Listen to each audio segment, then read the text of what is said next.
Hi, Anime Realm here. This is my recap for the anime The Beginning After the End. If you dig my recaps, don't forget to subscribe and smash that notification bell. In a cruel twist of fate, the most feared and merciless ruler of a dystopian world finds himself reborn not as a conqueror, but as a helpless infant in a medieval Isekai realm. As his newborn eyes flutter open, he is met with the warm gazes of a man and woman, their faces alight with joy. They look down at him with boundless affection, marveling at how he resembles them both, their voices filled with love as they celebrate the birth of their cherished son.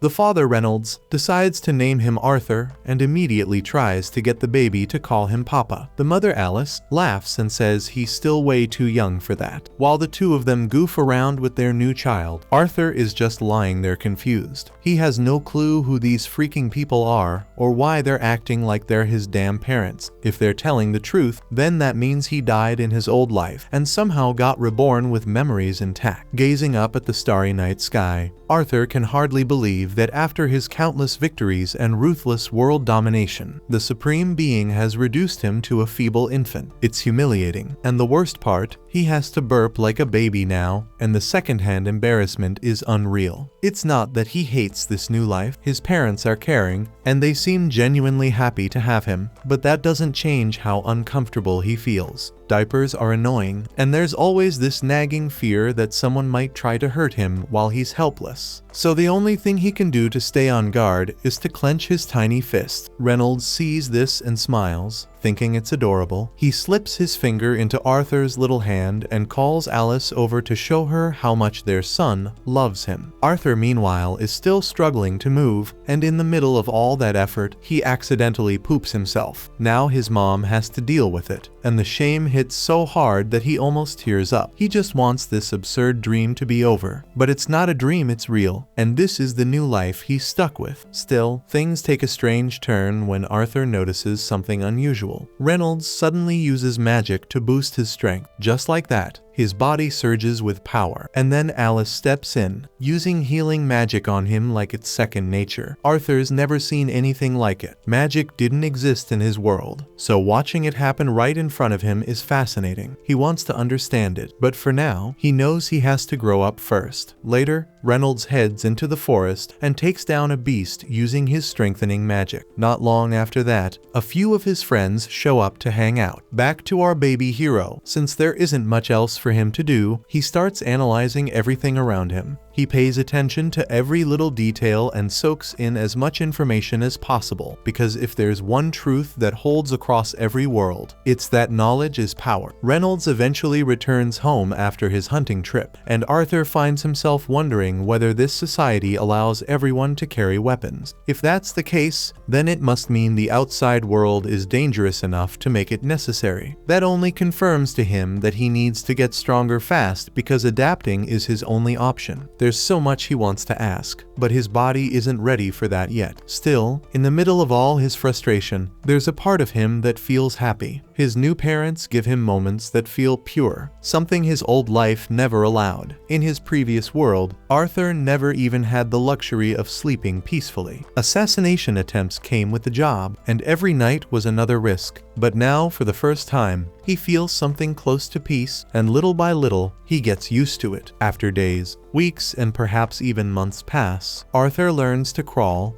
and the first thing he does is head straight for a mirror, just to check how handsome he looks. Once he gets used to moving around and has full control of his body, he starts sneaking out of bed whenever his parents aren't watching, and his destination is always the library. He picks up books one by one, eager to learn more about this world. That's how he finds out that the continent he was born into is called Dicathan. Dicathan is made up of 3 kingdoms: the Darv Kingdom, where the dwarves live; the Elenwar Kingdom, hidden deep within a forest and ruled by elves; and finally, the Sapin Kingdom, where humans reside, including Arthur himself. Although Arthur's nation is a monarchy, its throne is inherited, unlike his previous world, where power could be seized by killing the reigning king. Once he's got the basics down, Arthur shifts his focus. He wants to understand magic, so in a surprisingly cute way, he reaches up and pulls a book on the subject from the shelf. The further he reads, the more he starts comparing this world to his old one. His past life was more advanced advanced, more industrial. This one is simpler. But the presence of magic, or as this world calls it, mana, changes everything. According to the book, mana isn't something just anyone can use. It's passed down through generations and only appears in about 1 out of every 100 people. There are only 2 main forms: augmenting, which enhances the body with mana, and conjuring, which enables one to project and manipulate energy in endless ways. While reading, Arthur recalls the healing magic his mother used earlier, and it clicks she's clearly a conjurer. According to the book, everyone with mana has a mana core, and most spellcasters only learn to tap into it around puberty. Once they master that, they can become full-fledged mages. Arthur thinks it sounds an awful lot like the concept of Kai, something he knew well in his past life, yet he remains skeptical about whether this arcane knowledge will serve as an effective weapon for him. Still, he decides to try, so he focuses and channels whatever remnants of his Kai he thinks he still has. And just as he starts feeling something shift, Alice swoops in out of nowhere, picks him up like the precious baby she believes he is, and takes a good look at him. At first, Arthur panics, thinking she's caught on to what he was trying to do. But no, it's worse because she announces that he's pooped himself, and the stench confirms it. As Alice takes him to get cleaned up, Arthur lies there in silent agony. He's sick of being trapped in this weak body, and the humiliation is endless. He swears to himself again that he needs to gain power and fast. Later, Alice spends some quiet time journaling his milestones. She's genuinely proud of how quickly he's developing. But one thing still bothers her: he hasn't smiled, not even once. And that thought hits her harder than she expected. She looks out the window, eyes landing on Reynolds outside, swinging a wooden sword with Arthur in his tiny hands. Reynolds calls out to her, beaming as he brags about Arthur's progress. But instead of being impressed, Alice is pissed. She storms outside and scolds him loudly, saying it's way too soon for their son to be handling weapons. Reynolds tries to explain, but it's no use. Alice doesn't want her baby playing soldier just yet. In contrast, Arthur absorbs every detail of the scene, using his parents' interactions as a framework to comprehend the complexities of marriage, though he begins to wonder if perhaps in this strange new world, women might be the ones really in charge. Later that day, Alice takes Arthur to the market, and everything there blows his tiny mind. Every corner, every sound, every item feels like a brand new piece of information, especially when half this stuff didn't even exist in his old world. He even gets to witness magic being used up close, and that alone makes the whole trip worth it. Then on the way home, as sleep gradually overtakes him, Arthur reflects on how much his family has supported him. They finally make it back home, and Alice carries Arthur straight to his room. On the way, she talks softly about how proud she is whenever he sneaks out of bed just to read, or how curious he gets every time they go to the market. She's convinced he inherited those traits from Reynolds. Then she chuckles to herself, saying he might grow up and run off to explore the world, but deep down, she hopes he gets to live a quieter, safer life. That evening, Arthur sits nearby and watches Reynolds practice magic in the yard. At first, he's excited, thinking he finally has someone to learn from firsthand. He watches as Reynolds lifts a few small rocks with his magic, and that makes Arthur change his mind. But before the disappointment sets in too deep, Alice shows up behind him and assures him Reynolds is just warming up. She tells him to keep watching, and sure enough, Reynolds amps up his mana and starts pulling off some serious moves. Watching all this, Arthur quickly figures out that his father is an augmenter, someone who uses mana to enhance his physical strength and skills. That gets him fired up, and he starts imagining all the cool tricks he could pull off once he gets his own mana core. But just as he's getting into the fantasy, Alice scoops him up and tells him it's bedtime. On the way to his room, he spots a book on the shelf and immediately starts pointing at it. Whining for her to let him read, she tries to resist, but after a few seconds of watching his adorable face light up, she gives in and lets him read it for a bit. As he flips through the pages, he reminds himself of everything he's learned so far, every little step that might help him form his own mana core. He closes his eyes and starts drawing mana from every part of his body toward a single point. He works diligently, and just when his parents assume he has already fallen asleep, a loud explosion rocks the house. Without hesitation, Reynolds throws himself over Alice and takes the blast across his back. Burned and dazed, he quickly checks that she's okay, and when she nods, they both remember Arthur. They run inside, and what they see nearly stops their hearts because Arthur is floating in midair, and he is calmly descending like it's nothing. In that heart-stopping moment, the roof above begins to crumble, and being just a child, Arthur is unable to dodge in time. Yet his parents leap into action, shielding him from what could have been a fatal collapse. Overcome with relief and emotion, all three burst into tears, and for the first time, Arthur feels the warm, unyielding love and protection of his parents, a stark contrast to the cold loneliness of his past life, and that realization moves him to tears for the first time. The story then shifts to Arthur's previous life, where he once held the throne as King Grey.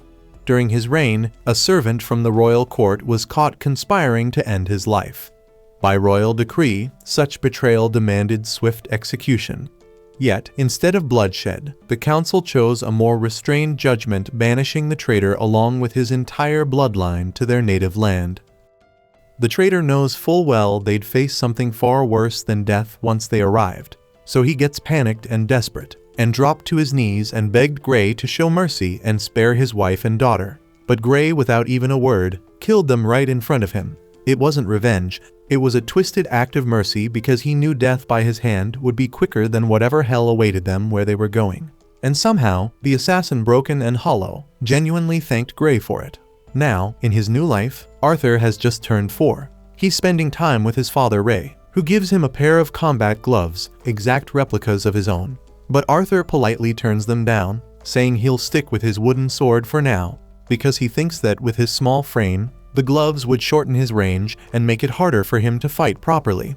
Ray doesn't push it, and instead he smiles and steps into their regular sparring match. But today turns out to be different. In the middle of the fight, Arthur surprises Ray by imbuing his sword with mana, something he's never shown before, and with that sudden enhancement, he easily disarms his father. It's the first time Arthur has ever beaten him, and Ray is left frozen, stunned by how fast his son is advancing. Later that evening at dinner, Ray brings up the idea of hiring a proper instructor for Arthur. He's realized that his own training won't be enough anymore.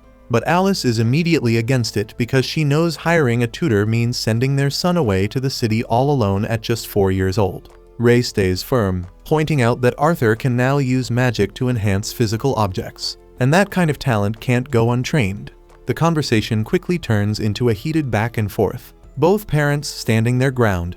To stop the argument, Arthur jumps in with a compromise, and he suggests they all move to the city together. That way, Ray gets to give him the education he needs, and Alice doesn't have to be separated from her son. It's a perfect solution, and both parents agree on the spot, so they immediately start packing for their new life in the city.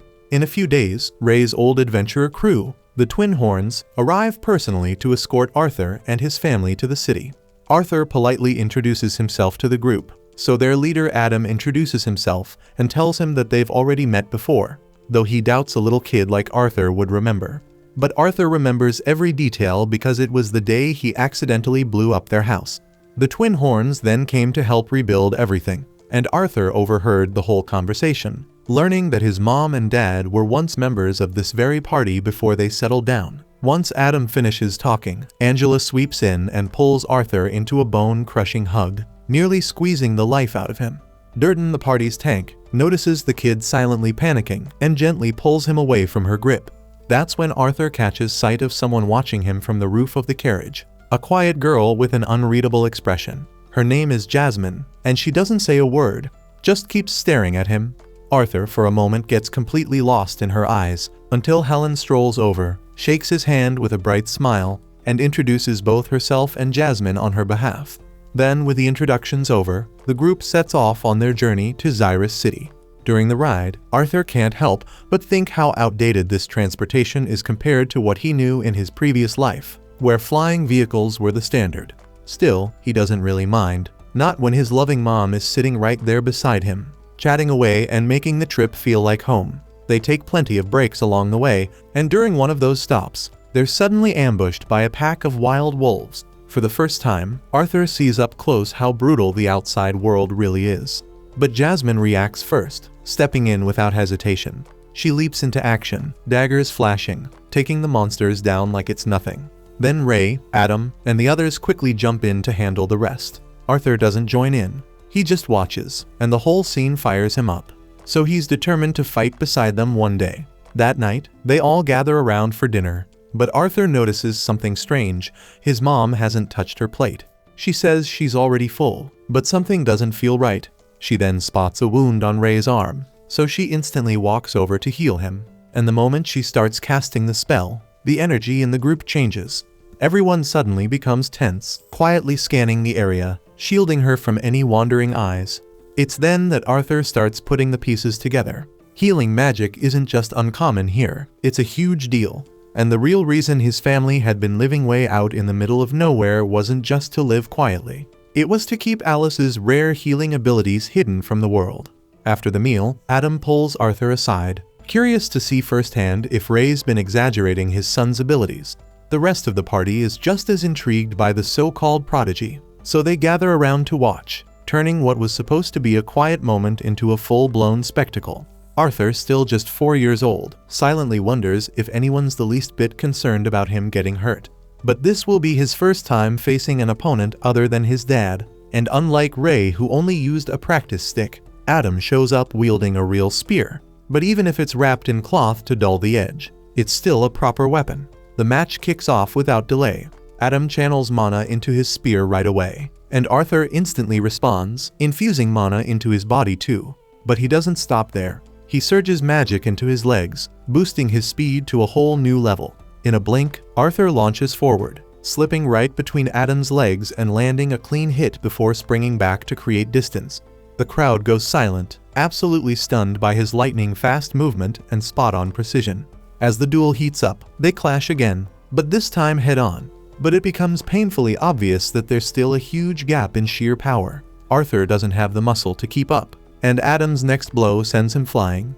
The force behind the strike throws him through the air like a ragdoll, and right then, Arthur gets a harsh reminder. This small body of his just isn't built for direct hits.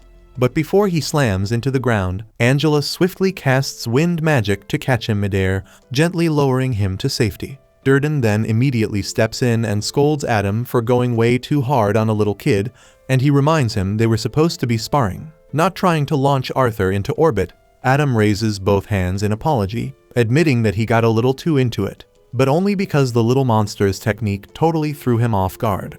So he asks Ray what kind of damn brutal training regimen he put this kid through to make him this dangerous at just 4 years old. But Ray says that he doesn't do shit. A few steps away, Arthur notices Jasmine staring him down with that unblinking intensity of hers. She bluntly asks how the hell he fights like that and demands he teach her. And judging by her completely deadpan expression, Arthur realizes she's not going to drop this until she gets what she came for. The following morning, the group resumes their trip and eventually stops at a calm, open stretch where Arthur can squeeze in some more training.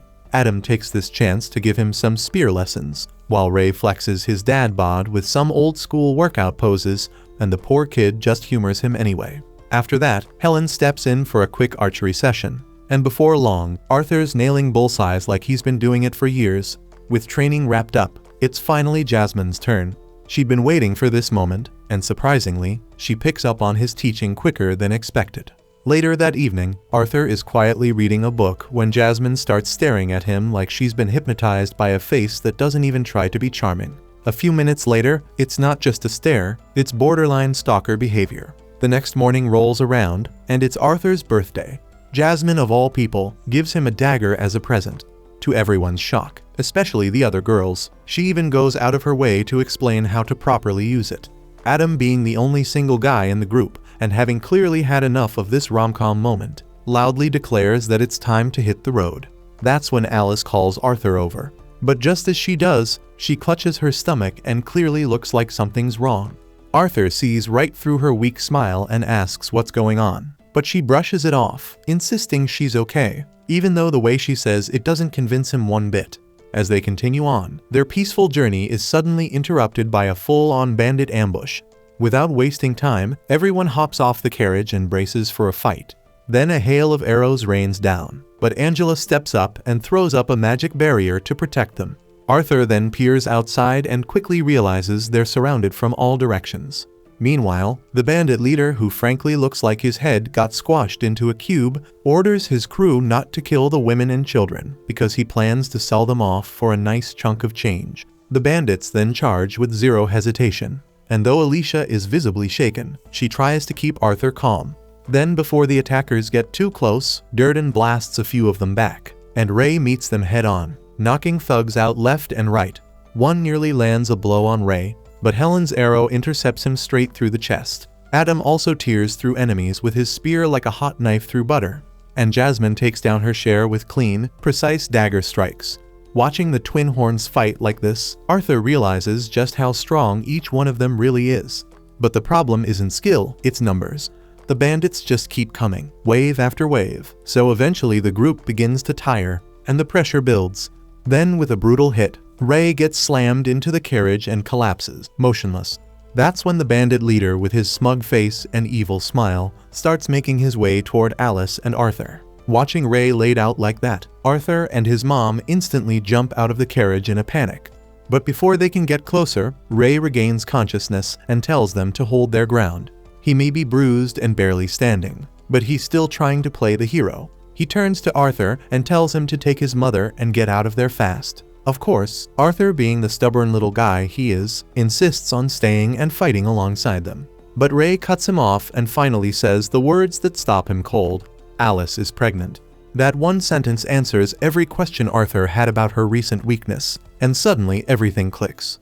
With no time to waste, Ray looks him in the eye and says he trusts Arthur to protect both his mother and his little brother she's carrying. So Arthur snaps into gear, grabs Alicia's hand, and takes off raining like hell. Behind them, the bandit boss, loudmouthed and still full of fight, shouts at his crew to stop them. But just as they're about to catch up, Ray charges into the fray, giving Arthur and Alice the seconds they need.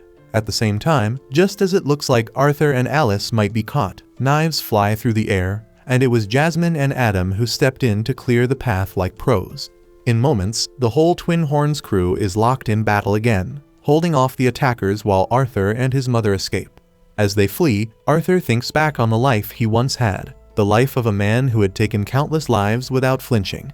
And now here he is, terrified of losing someone he actually cares about. The irony of it twists in his chest, so he clenches his fists. But there's nothing his tiny body can do but keep running like hell. Suddenly, Arthur senses something, danger from above. He glances up and spots a shady figure on a ridge, preparing to launch a spell. Acting fast, he shoves his mother out of the way.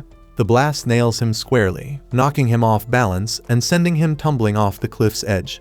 As he falls, he refuses to go down alone. So with his last ounce of focus, he reaches for the dagger Jasmine gave him. The blade is tied to a cord, so he hurls it upward with precision, and it wraps around the enemy's leg, dragging the caster down with him. Meanwhile, Durden and Angela try to save Arthur using their magic, but he's already too far out of range. As he plummets, Arthur reflects on everything. Then he looks up at his mother, her arms outstretched, reaching for him like she could somehow pull him back. Her eyes fill with panic, her face streaked with tears, because the idea of losing her son makes her heart break. But Arthur otherwise is glad that he could protect his mom, even if it costs him everything. Still, part of him wishes he'd gotten the chance to meet his little brother.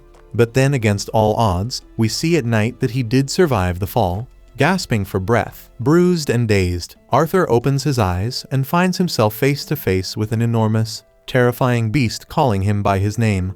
And just like that, a new nightmare's only getting started. Arthur panics the moment he lays eyes on the towering creature standing over him. He has no freaking idea where he is, and the way that thing's glaring at him, it feels like he's 2 seconds away from becoming lunch. Figuring it's now or never, he goes in for a sneak attack to try and get the upper hand. But the creature just smacks him aside like he's nothing and tells him to calm down. Says it's not some evil beast and just wants to be friends. But let's be real, last time a stranger pulled the let's be friends card, someone ended up in the back of a van. So let's just say Arthur's trust levels aren't exactly high. Anyway, the kid's still a mess because his body's beaten up bad, and he's not getting better unless he eats something. So the creature casually plucks a bunch of fruit growing from the cave walls and tells him to eat up. But he hesitated. Wall fruit didn't exactly scream safe to eat, and he was already suspicious. So Arthur tried to get up and talk his way out of the situation. But the second he moved, a sharp snap echoed from his body. So he collapsed back to the ground, overwhelmed with pain, and just started crying. The monster just sighs and tells him to quit whining. Honestly, it's a miracle he even survived that mountain drop. Arthur wanted to ask questions, but the creature made it clear it wasn't answering anything until he ate. So with no better option, Arthur grabs one of the fruits and takes a bite. And to his surprise, it was actually pretty good, that he wolfing down handfuls like they were candy. And once he's full, he turned back to the creature and asked if it knew anything about his parents or what happened after the attack. The creature explained that it couldn't leave the cave, but it had a special ability to observe the outside world. To prove it, it projected a screen in front of Arthur, showing him that his parents had defeated the bandits and left several days ago. So Arthur's eyes welled up again, but this time from relief that his parents were alive. He thanks the creature for showing him, and since he was going to be stuck here recovering for a while, he decided to stop being so hostile. The creature introduced itself as Sylvia, and despite how terrifying she looked, she turned out to be gentle and kind. Then over the next few days, Arthur remained in the cave, eating and resting while his body slowly healed. Sylvia stayed by his side the entire time, watching over him without asking for anything in return. And once Arthur was finally full recovered, the only thing on his mind was getting back home. But Sylvia quickly shut that idea down. According to her, there's no way Arthur would make it on his own. The cave they're in is right on the edge of Elshire Forest, and that part of the forest is crawling with dangerous magical beasts and the kind of bandits that make the ones who attacked his family look like amateurs. So if he tries to leave now, he's not going to make it. But that doesn't mean he's stuck here forever, because Sylvia explains that she has the ability to create a dimensional rift, something that could teleport Arthur to a safer location, maybe even all the way home. But the problem was it would take her a long time to generate it. So until that portal's ready, he's got no choice but to wait. With nothing else to do, Arthur grabs a stick and starts swinging it around. If he's stuck here anyway, might as well get in some sword training. Days pass, and although he still doesn't know much about Sylvia, he's grown to enjoy her company. All he really knows is that she looks like a terrifying monster, and she's clearly hiding from something or someone, but despite everything, she's one of the kindest people he's ever met. After another round of training, Arthur takes a break. He walks over to a flat rock, sits down, and starts working on channeling his mana. Sylvia watched for a while, quietly impressed. He was just a kid, yet he already had a mana core. But from the way he was going about it, it was obvious he hadn't received proper training. Without a word, Sylvia lifts her hand, and suddenly, a swirling mass of mana gathers in her palm. Arthur's jaw nearly hits the floor because it's not just that she's casting a spell. It's the fact that she's gathering mana while she's casting. So if he could learn to control mana like that, there's no doubt he'd become incredibly powerful. But before he could ask her to teach him, Sylvia stopped and looked over at him. She wanted to know what he planned to do with that kind of power if he learned it. Arthur hadn't really thought about it before, but now that she brings it up, one memory burns in his head: those bandits. How close they came to killing his family. How powerless he felt. So without thinking, he tells her flat out, he'll use that power to wipe out anyone who dares to hurt the people he loves. Sylvia didn't like what she heard, and without a word, she walked over and flicked Arthur on the forehead, knocking him back, and tells him straight that she'd never teach that technique to someone driven by thoughts like that. Arthur sat there, holding his head, still not understanding what the problem was.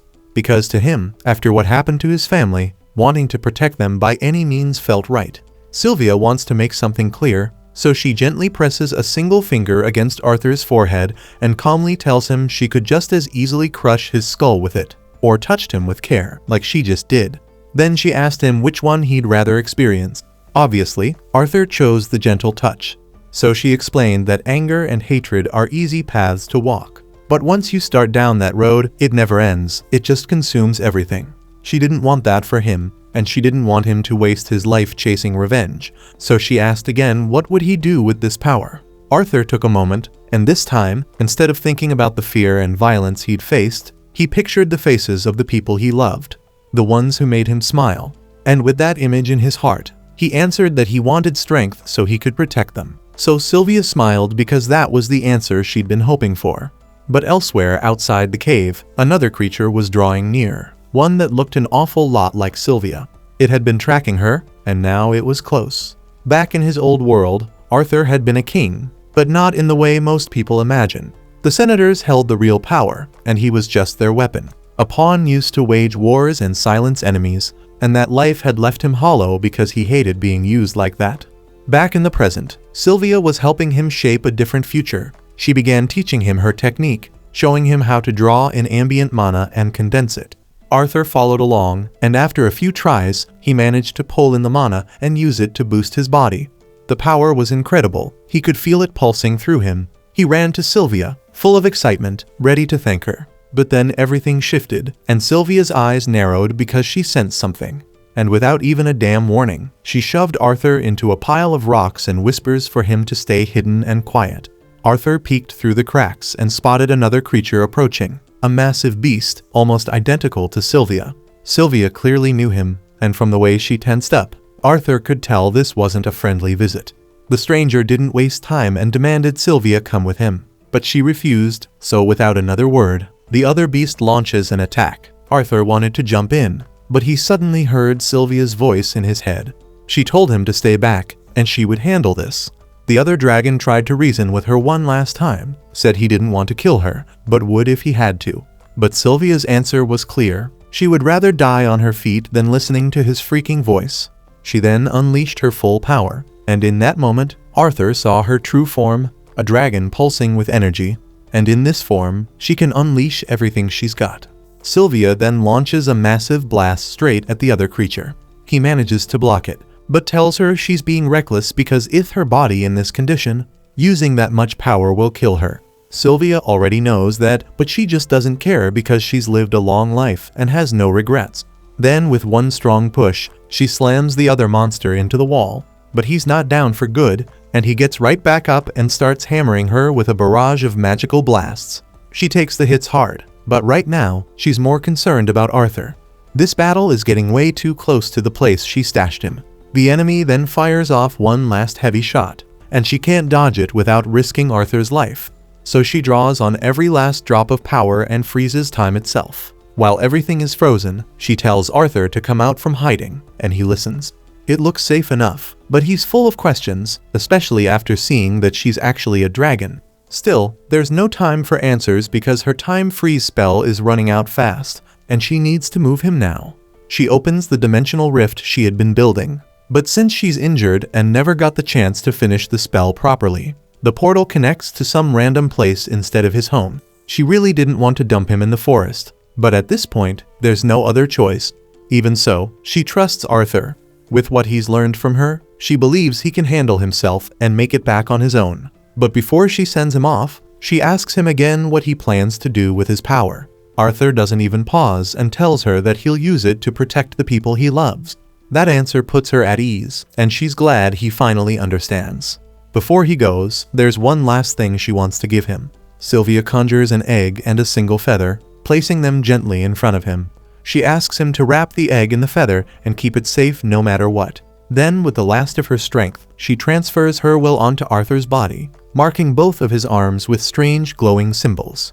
Arthur looked down, stunned by the sudden appearance of the glowing marks because they stretched from his shoulders to his wrists like full-sleeve tattoos, pulsing faintly with mana. But Sylvia doesn't have the energy to explain what they mean, and she simply tells him that one day, he'll understand how to use them. But by then, she won't be around to show him how. Sylvia also apologizes to Arthur, because the truth is, she could have sent him back to his family the moment he showed up. But she was just enjoying his company so much that she didn't want to let him go. And now, because of that selfish choice, she ended up putting him in danger. Arthur feels awful because he knows there's nothing he can do to save Sylvia from dying here, even after everything she taught him. He doesn't care that she's a dragon, or a monster, or whatever else people might call her because he sees her as family. He tells her she feels like a mom to him, but Sylvia gently reminds him that he already has one. So Arthur smiles and says she can be his grandma instead. Sylvia didn't see that coming, but the moment he says it, her heart melts, so she asks him to say it again, and he does happily. Sylvia's heart breaks knowing she won't get to see him again, but time is running out, so she gently nudges him forward toward the portal. Arthur gets it, so he picks up the gifts she gave him and walks toward the rift. But at the very last second, he turns around and tries to coax her into coming with him. Sylvia doesn't budge because she can't, So she shuts the portal and sends him away. Time then unfreezes, and the enemy's blast slams straight into her. The hit looks devastating, and Sylvia crashes to the ground. But the other monster isn't convinced she's dead. He knows she's way too powerful to go down from just that. He steps in closer, lowering his guard. But it's a big mistake because as soon as he's in range, Sylvia summons everything she's got left and lets out one last attack. The blast wipes him out, along with everything around him for a full mile. As Arthur gets pulled through the dimensional rift, he hears Sylvia's voice one last time. She asks if he remembers what she said about how power should be used, and Arthur does. But his heart is heavy, so Sylvia tells him the world's a sad place, and stuff like this is going to happen. But that's exactly why he needs to change it. Arthur protests because there's no way he could ever pull that off. But Sylvia isn't expecting him to change the world overnight. One step at a time, that's all it takes. Besides, this isn't his first time shaping a world, and she knows who he used to be. Sylvia is aware of his past life as a king, and while she didn't agree with how he ruled back then, she believes that as long as he doesn't lose himself to hate, Arthur can become the kind of king this world actually needs. Then a little while later, Arthur wakes up on the ground, dazed and aching. But one thought is burned into his soul. He's going to keep his promise to her. But first, he's got to figure out how to get out of this damn forest. But suddenly, he hears something move behind him. And suddenly, a chilling scream cuts through the silence of the woods. It's high-pitched, panicked, and unmistakably from a young girl. And without wasting a second, he surges mana into his legs and launches himself in the direction of the cry. He vaults up into a tall tree to get a clearer look, and sure enough down below, he spots a gang of filthy bandits yanking a terrified young elf girl through the underbrush. She tried to escape, but they've already got her, and one of them has his hand clamped over her mouth to shut her up. And since she's an elf, they're planning to sell her on the black market for a huge profit once they leave the forest. So they tie her up and toss her into the back of their carriage like cargo. Watching all this shit, Arthur is hit with flashbacks, memories of the moment he and his family were attacked by bandits too. He remembers hearing those bastards talking about keeping him and the women alive to sell later, and it makes his blood boil. His first instinct is to slaughter every last one of them for what they're doing. But then Sylvia's voice echoes in his mind, reminding him to keep his anger in check. He closes his eyes, takes a breath, and regains his focus. Charging in now could get the girl killed, and he knows it. So he holds back, watching and waiting for the right moment to strike. Once the bandits all pile into their carriage and start heading out of the forest, Arthur silently follows, sticking to the shadows. By the time night falls, they've stopped to set up camp since it's too dark to keep going. Arthur sits nearby, hidden, still debating whether he should trail them until they reach a town or just take them out here. But then he overhears one of the scumbags talking about how elves are his favorite, and how they should get a taste of her before selling her off. That's it. Arthur knows he can't let this go on. But it's not quite time yet because he still needs full cover of darkness before making a move. So he closes his eyes and starts meditating, getting himself ready for all the blood he's about to spill.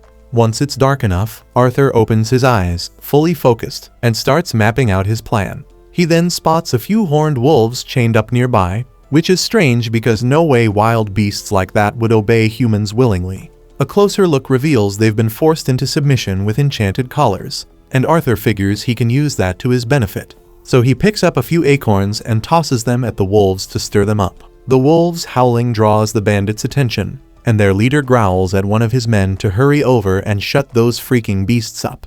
The unlucky bandit drags himself up and heads over, kicking one of the wolves hard in the neck to silence it. But in that exact moment of distraction, Arthur makes his move. He summons a mana blade, leaps down silently behind the bandit, and in a swift, brutal strike, cuts the man down where he stands. Arthur quickly grabs the guy's weapon, and just as another bandit comes over to check out the noise, Arthur jumps onto his back and slits his throat clean. That makes 2 down, but Arthur's body is already running low on steam, so he knows he can't drag this out for long.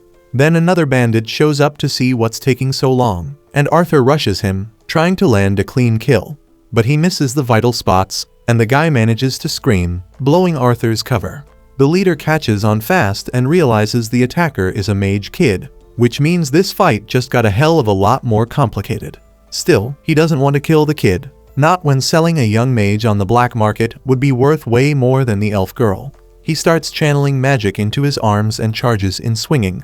Arthur leaps back and throws a kick to counter, but the guy dodges it with ease. Arthur tries to throw him off by hurling his knife, but the leader catches it mid-air and turns this move against him. He slams Arthur to the ground and grabs him by the ankles, lifting him up just to mock him. He laughs, telling Arthur there's no way a kid can beat an adult in raw strength. And Arthur knows he's right, so he stops trying to match power with power, and he switches back to magic. He blasts a fireball straight at the guy's knee, and while he's screaming in pain, Arthur drives the knife straight into his skull. Only one more to deal with, the wounded bandit from before, and Arthur wastes no time finishing him off. Then he heads straight for the carriage to check on the girl. She's still blindfolded, completely in the dark about what just happened.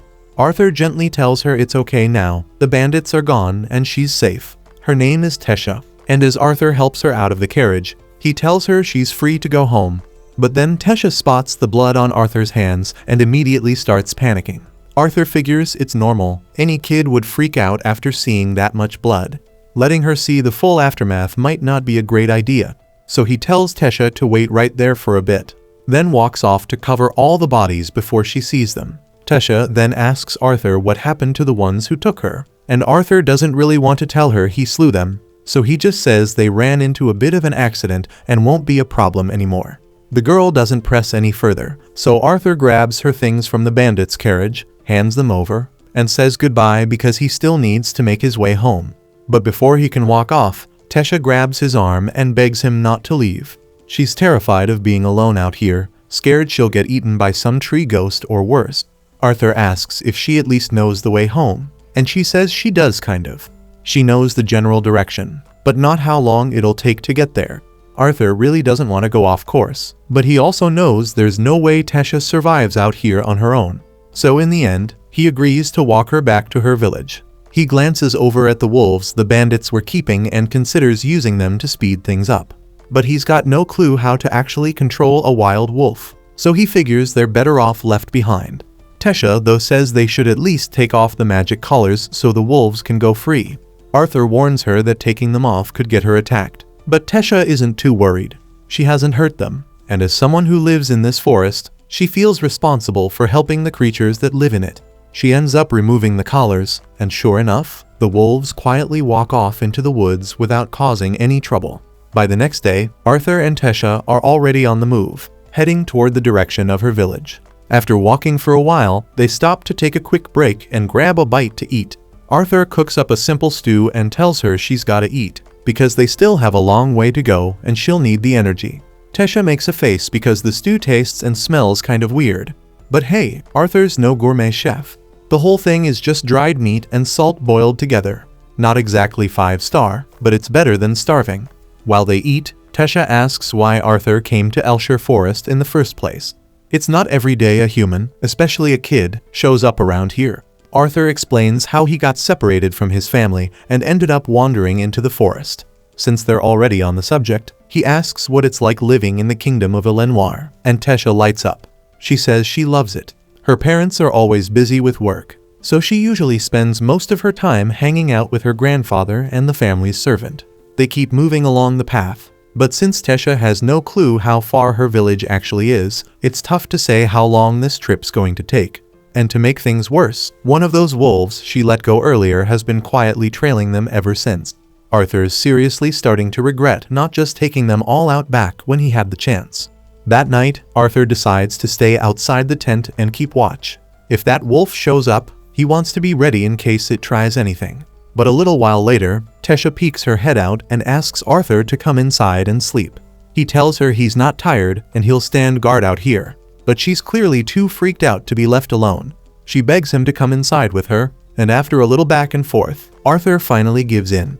He figures he can still keep watch from inside the tent anyway, just to help her feel safer.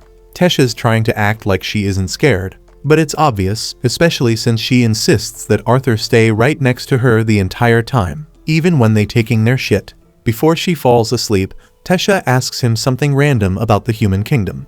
She wants to know if it's true that all humans are perverts who marry a bunch of wives.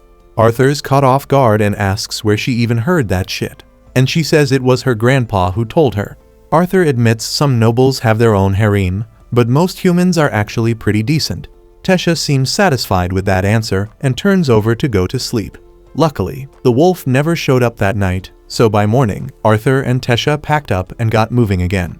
Over the past few days, Tesha's really started to open up to Arthur, and now that the trauma of the slave traders is fading, she actually seems happier. Still, she's totally useless in the wild. She can't even cross a small creek without help, so Arthur ends up having to carry her across like a sack of flour. Then out of nowhere, Arthur clutches his chest in pain. It hits him like a wave, and he has no idea what's happening. Tesha freaks out and runs off into the woods to find some herbs that might help. But Arthur's pretty sure this isn't some random sickness. He props himself up against a tree, barely holding it together, and that's when the same wolf from before shows up. Arthur immediately tenses up. If it attacks now, he's completely screwed. Just as things start to look bad, Tesha comes running back with the herbs, and Arthur warns her to keep her distance in case the wolf lashes out. But instead of attacking, the wolf casually walks up and drops a dead pig right in front of him, then turns around and walks away. Arthur just stares, totally thrown off. Tesha guesses that maybe the wolf was just trying to say thanks for letting it go free. That evening, Arthur and Tesha set up camp and sit down to enjoy some roasted meat by the fire. It's a major upgrade from the bland stew they had earlier, so Tesha's loving it. While she was out searching for herbs earlier, she also found a few mushrooms. She offers some to Arthur, but in hindsight, he really shouldn't have eaten the random forest mushrooms, because now he's dealing with the worst case of diarrhea imaginable. After Arthur's done practically dying in the woods, he's exhausted and ready to crash on the spot. But Tesha keeps talking to him. She starts going on about how her grandfather used to read her storybooks about the human and dwarven kingdoms. Ever since then, she's wanted to visit them. But the elders never let her because elves generally don't trust other races. Somewhere in the middle of her story, Tesha realizes Arthur isn't listening at all. He's clearly too wiped to focus, so she gently covers him with a blanket and quietly wishes him good night. And by the next day, they get back on the road. But Arthur's chest pain is getting worse with every step. Tesha feels bad for not being able to do anything to help, but Arthur tells her it's nothing to worry about. Trying to change the mood, Tesha asks if she can start calling him Artie, since they've spent so much time together, and she sees him as a close friend now.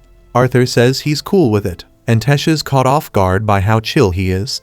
So he plays it up a little, joking that he'll forever treasure the fact that the great Lady Tesha now considers him a friend. That annoys her a bit, and she tells him to stop acting like a brat. Arthur fires back, saying it's rich coming from someone who wouldn't let him leave her side all night because she was scared. Tesha insists that was completely different. Still, joking aside, Arthur realizes something. Tesha's actually the first real friend he's ever had. Not just in this world, but even in his past life, he never had anyone get this close. Just then, Tesha spots something up ahead that looks familiar. She calls Arthur over to take a look. He walks over expecting her to show him a cool stick or some weird rock. But instead, he finds himself standing in front of a massive tree, with a glowing portal embedded right in the trunk. Tesha turns to him, says this is the entrance to her village, and reaches out her hand, asking Arthur to come with her inside. But unluckily for him, the elves still carry a heavy grudge against humans, so the second Arthur steps foot into the elven village, he's immediately surrounded, blades drawn and pointed right at him. He looks over at Tesha, expecting her to vouch for him because she could clear this up in a heartbeat. But to his shock, Tesha just stands there, staring him down with a cold, distant gaze, saying absolutely nothing. Seeing that shit, Arthur's heart sinks because he immediately assumes Tesha lured him into a trap to get him killed, and he mentally kicks himself for trusting anyone again. After all, he's already endured betrayal after betrayal in his past life, so why did he expect this to be any damn different? The guards get ready to behead him while Tesha watches in silence, but she wasn't behind any of this. For some reason, she just didn't speak up earlier, but once she overhears the guards saying they're going to kill Arthur, she finally steps forward and tells them to stop. One of the guards warns her, insisting that this human boy is dangerous, but Tesha firmly states that Arthur isn't dangerous at all.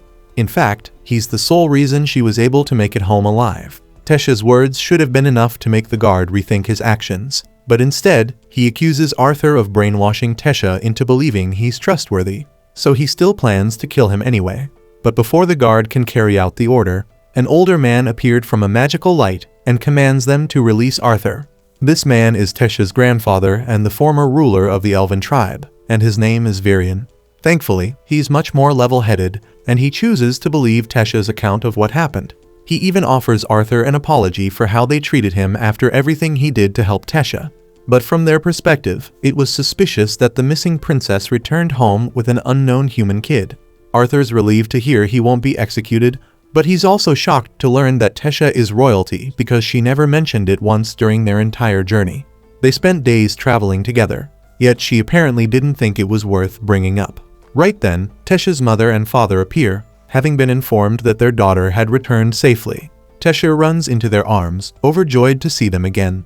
And if Tesha's a princess, that means her parents are the king and queen of Elenoir.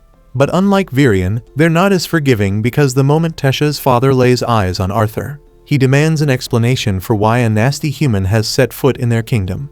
So he immediately orders the guards to seize Arthur and execute him without delay. However, no one moves a muscle. Tesha's father may be the reigning king, but Virion already told the guards to leave Arthur alone, and nobody dares defy Virion. Virion then steps forward and informs the king that Arthur is the boy who rescued Tesha and escorted her home safely, so they can't treat him like a common criminal. Tesha also demands that Arthur be welcomed into their palace as an honored guest, but her father hesitates, since allowing a human to enter the elf kingdom, let alone the royal castle, is strictly forbidden by tradition. But rather than endure a tantrum from Tesha, he reluctantly agrees to grant Arthur the respect of a proper welcome.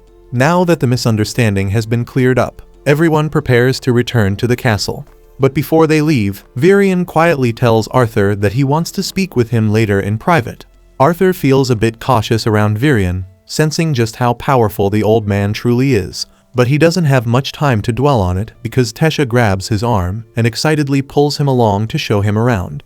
It's Arthur's first time setting foot in the Elven Kingdom, and he's completely captivated by how different everything looks compared to the human lands.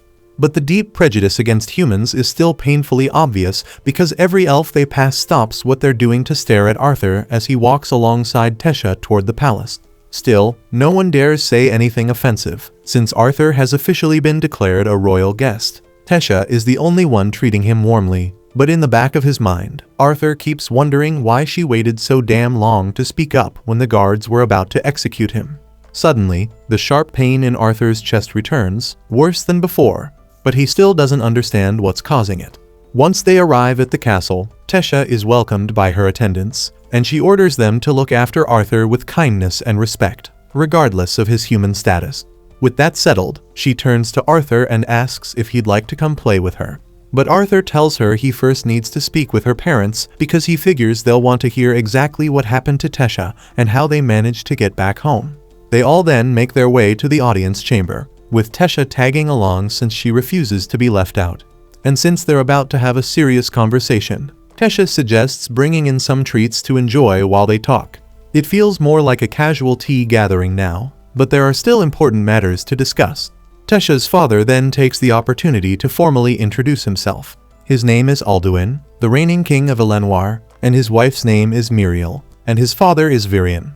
Arthur then presents himself modestly as a simple boy hailing from a humble village in the kingdom of Sapin, fully acknowledging that someone like him, a human, would typically never be granted permission to enter Elenoir, much less stand before the royal family, so he expresses his deep gratitude for their hospitality. Alduin raises his eyebrows, impressed that Arthur speaks with such maturity despite his young age, but more critically, he demands a thorough explanation of what transpired with Tesha and how she ended up missing. Arthur proceeds to recount the entire ordeal, describing how he became separated from his family during a raid by bandits and ultimately found himself lost within the elven forest, though he deliberately omits his encounter with Sylvia inside the cave. He continues, explaining the moment he crossed paths with Tesha, clarifying that he stumbled upon her as she was being abducted by slave traffickers. Alduin's face twists in fury at the revelation that humans dared attempt to sell Tesha into slavery. But Arthur calmly points out that elves too have participated in the slave trade, so it isn't a crime exclusive to humans. Setting that aside, Virion turns to Arthur, asking how exactly he managed to free Tesha from the slave traders, and Arthur simply explains that he eliminated them all. At this, one of the guards erupts in disbelief, shouting that there's no conceivable way a mere child could have taken down slave traders alone. but Virion swiftly silences him, warning him to hold his tongue unless he wishes to forfeit his position. Arthur shows no signs of deceit, leading Alduin to reluctantly state that he believes him. Now that everyone is clear on the events, Arthur takes the opportunity to present a request. As he already mentioned, he ended up stranded in the forest after the bandit attack, so he politely asks if they would assist him in returning home. Alduin clenches his jaw in outrage at the boldness of a human, asking the elven royal family for a favor. But considering Arthur went out of his way to escort Tesha safely home, it's only right they repay his kindness. Furthermore, if Alduin refuses, he'll inevitably have to face Tesha's inevitable tantrum, something he's not eager to endure. Eventually, he sighs and agrees to help Arthur, but explains that the teleportation gate leading back to Sapin is sealed and can only be activated once every 7 years during the summit of the 3 tribal leaders. Since the last summit took place 2 years ago, Arthur will have to wait an additional 5 years before the portal becomes usable again. Arthur isn't keen on waiting that long, and Alduin equally dislikes the idea of having a damn human remain in Elenoir for 5 entire years, so he states that he'll arrange for a squad of guards to escort Arthur back to Sapin. He wants Arthur gone as soon as possible, but since it's already quite late, he allows Arthur to stay the night in the castle and depart the following morning. Arthur expresses his gratitude to Alduin for agreeing to help him return home, though the ache in his chest is intensifying, and Virion quietly takes note of Arthur's condition. A short time later, Arthur's room is prepared inside the castle. He finds himself soaking in a bath, yet the throbbing in his chest keeps worsening, leaving him anxious that something serious is happening to him. After finishing his bath, he steps out onto the balcony to breathe in some fresh air, hoping it might ease the discomfort. The cool air offers a bit of relief, but he knows he needs to get to the bottom of this pain before it escalates into something dangerous. As Arthur gazes upward, he spots Tesha alongside her parents standing on the balcony above, and watching them together stirs thoughts of his own family. He still has no damn idea whether Ray and Alice survived the ambush by the bandits, but he trusts in their strength because they've always been tough, so surely they managed to escape somehow. Even so, he deeply wishes he could talk to them right now.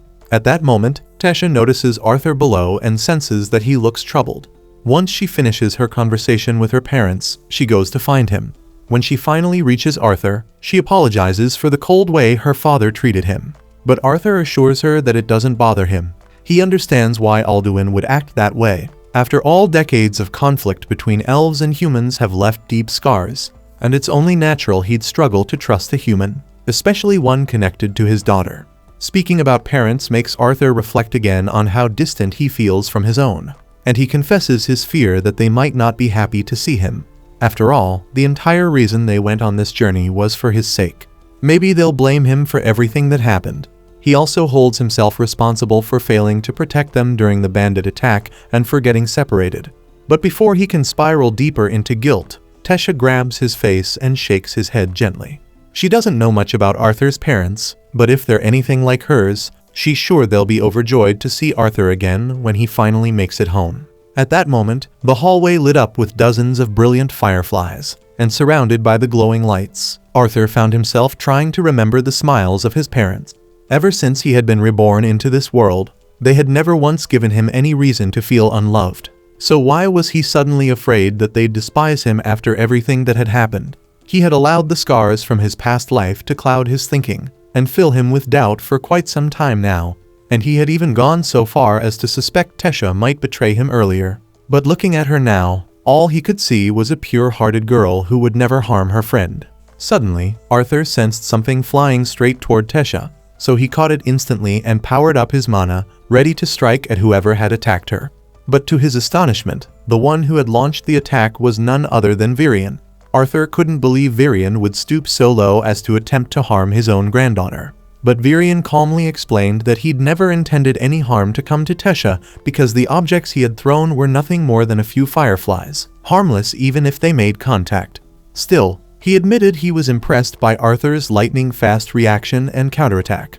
Virion's reason for pulling this stunt was simply to test if Arthur had truly possessed the strength he claimed to have used to defeat the slave traders, and it was clear now that Arthur had been completely honest. Tesha then hurried over and pleaded with Virion to stop teasing Arthur, but that wasn't the real reason he'd come here. He had noticed something peculiar about Arthur earlier, and he wanted to test it out with a friendly duel to gauge Arthur's true abilities. Virion then conjured a sword for Arthur using magic and gently lifted Tesha out of harm's way so she wouldn't get injured. Arthur accepted the challenge, sprinted forward, and swung his blade at Virion. But Virion was simply too quick. Even after Arthur infused his steps with mana to enhance his speed, he still couldn't catch up to Virion. Just when Arthur thought he'd finally spotted an opening, Virion shattered his sword effortlessly with the palm of his hand. A fragment of the broken weapon flew straight toward Tesha, so Arthur threw the remains of his blade to intercept it, shielding her. Arthur then charged at Virion wielding nothing but pure mana, yet Virion met him with his own aura. Virion's power was vastly superior, leaving Arthur little hope of winning, but Arthur wasn't the type to surrender. Even after being knocked back by Virion's force, Arthur surged forward again and managed to land a clean strike right on Virion's forehead. It didn't inflict any real harm, but Virion was genuinely impressed that Arthur had managed to slip through his guard and land a blow. Virion was eager for another bout, but suddenly Tesha pinched him on the ass and scolded him for picking on Arthur. Arthur assured her that it was all right, admitting he actually felt privileged that someone as formidable as Virion deemed him worthy of a spar. While they were still on the subject, Virion revealed that he wanted to formally take Arthur on as his pupil. Arthur was stunned and asked if Virion was being serious, but Virion wasn't one to make jokes about such things. He directly asked Arthur whether he'd accept the offer. Arthur hesitated, uncertain what to say, especially since he hadn't yet found a way to let his parents know he was alive. Virion told him that if that was his only concern, he knew a method Arthur could use to speak to his parents right away. Arthur was intrigued, but before he could respond, a sharp pain pierced his chest again, and Virion seemed to understand the cause. He explained that Arthur had inherited a beast's will, and unless he agreed to become Virion's apprentice, that beast's power would eventually claim his life. After getting slammed with such devastating news, Arthur tried crashing for the night, but no matter how hard he tried, sleep wouldn't come. The weight of being separated from his family, mixed with the looming threat of death hanging over him, all warped into a hellish nightmare. He ended up stuck in sleep paralysis, pinned down and tormented by a shadowy, demonic presence that clung to him like a curse. Suddenly, he heard someone calling his name. His eyes shot open, and there was Tesha sitting right on top of him. She'd been trying to wake him up for a while, but he kept mumbling nonsense about monsters, and now she was getting seriously annoyed. She told him to snap out of it and hurry the hell up, because Virion was already waiting for him outside. So Arthur sat up and started changing clothes. While he was getting dressed, Tesha asked if he was really planning to stick around and become her grandfather's disciple, but Arthur wasn't sure yet. It all depended on whether Virion could actually help him get in contact with his family. As far as Arthur was concerned, if he could just hear his parents' voices and let them know he was okay, that would be enough. Once he was ready, he and Tesha headed downstairs together. But the moment they opened the doors, they were greeted by the sound of Virion and Alduin locked in a heated argument, because Alduin was completely against the idea of Arthur staying in the Elf Kingdom. Letting Virion take him in as a disciple would be a direct violation of centuries of elven tradition. But Virion didn't give a damn. He liked Arthur, and he'd already made up his mind. He was taking the kid under his wing, no matter what anyone said. Tesha tried to step in and defend Arthur, but Alduin immediately shut her down. He knew she wanted Arthur to stay, and he wasn't interested in hearing her opinion. Funny enough, Virion didn't want to hear Alduin's either. He waved them both off and told Arthur and Tesha to hop in the carriage because they had somewhere to be. The ride to meet Virion's mysterious friend dragged on for so long that Tesha ended up dozing off next to Arthur. At some point, Arthur turned to Virion and asked how much longer the trip would take, but this time, he called him Grandpa. That caught Virion off guard, and he chuckled at how quickly Arthur had dropped the formal tone. Still, if things played out the way he hoped, and Arthur did end up living here under his guidance, then yeah, he'd basically be family anyway. Virion didn't mind the casual talk. In fact, it made him happy. Tesha had always been alone. As the only child and the next in line for the throne, most of the other kids stayed away from her. The few who did get close always ended up stabbing her in the back, and because of that, she had trouble trusting anyone. But with Arthur, she was different. Whenever they were together, she looked genuinely happy, and for that, Virion was deeply grateful. Arthur too had his own share of trust issues, but when he looked at Virion, all he saw was a warm, genuine old man someone who felt more like a real grandfather than most blood relatives ever could. For once, he felt like he could actually trust someone. Eventually, the carriage pulled up to their destination, so Arthur gently woke Tesha, and the three of them stepped out. Arthur was itching with curiosity because whoever this mysterious person was, they had to be a big deal after all. It's not every day someone like Varian goes out of his way to visit anyone. Without wasting time, Varian stomped up to the door and started banging on it like he was trying to knock it off its hinges, yelling at Rinia to come out already. When he leaned in to check if anyone was coming, the door smacked him square in the face. After shaking it off and pretending it didn't hurt, he introduced Rinia as a special kind of mage, one who might be able to help Arthur contact his family. She welcomed them inside so they could get started. Once inside, Arthur looked around the place and was a little underwhelmed. It looked like a regular house, nothing fancy. Just a table with a random bucket of water on it. So he was starting to seriously question how someone like her was supposed to help. Rinia explained that she was a seer, a rare class of mage who could look into someone's past or future. She gave Arthur a quick read using her powers and immediately sensed something strange. Parts of his past were hidden, even from her, so that alone told her he was no ordinary kid. Still, she admitted she wouldn't have understood much anyway because seers only catch fragments of a person's story, not the full picture. But Arthur didn't come here to get his past or future read. He had one goal, to somehow let his family know he was still alive. Rinia pushed the bucket of water toward him and told him to focus on his parents, really visualize them in detail. She began channeling her power, and within seconds, Arthur started seeing images, clear as day, of his mom and dad. Alice was in the kitchen, finishing up a pot of stew for dinner. It looked like way too much food for just the two of them. Ray loved that stew, but neither of them could bring themselves to enjoy it anymore, not without Arthur there. For all they knew, he had died the moment he fell off that cliff. The guilt crushed Ray so badly that he nearly spiraled into drinking, but he had to keep it together for Alice. She was pregnant, and they had no choice but to move to the city instead of wasting time searching the wilderness. Once there, Ray picked up work fast. In just a few weeks, he somehow scraped together enough money to get them a house in the city.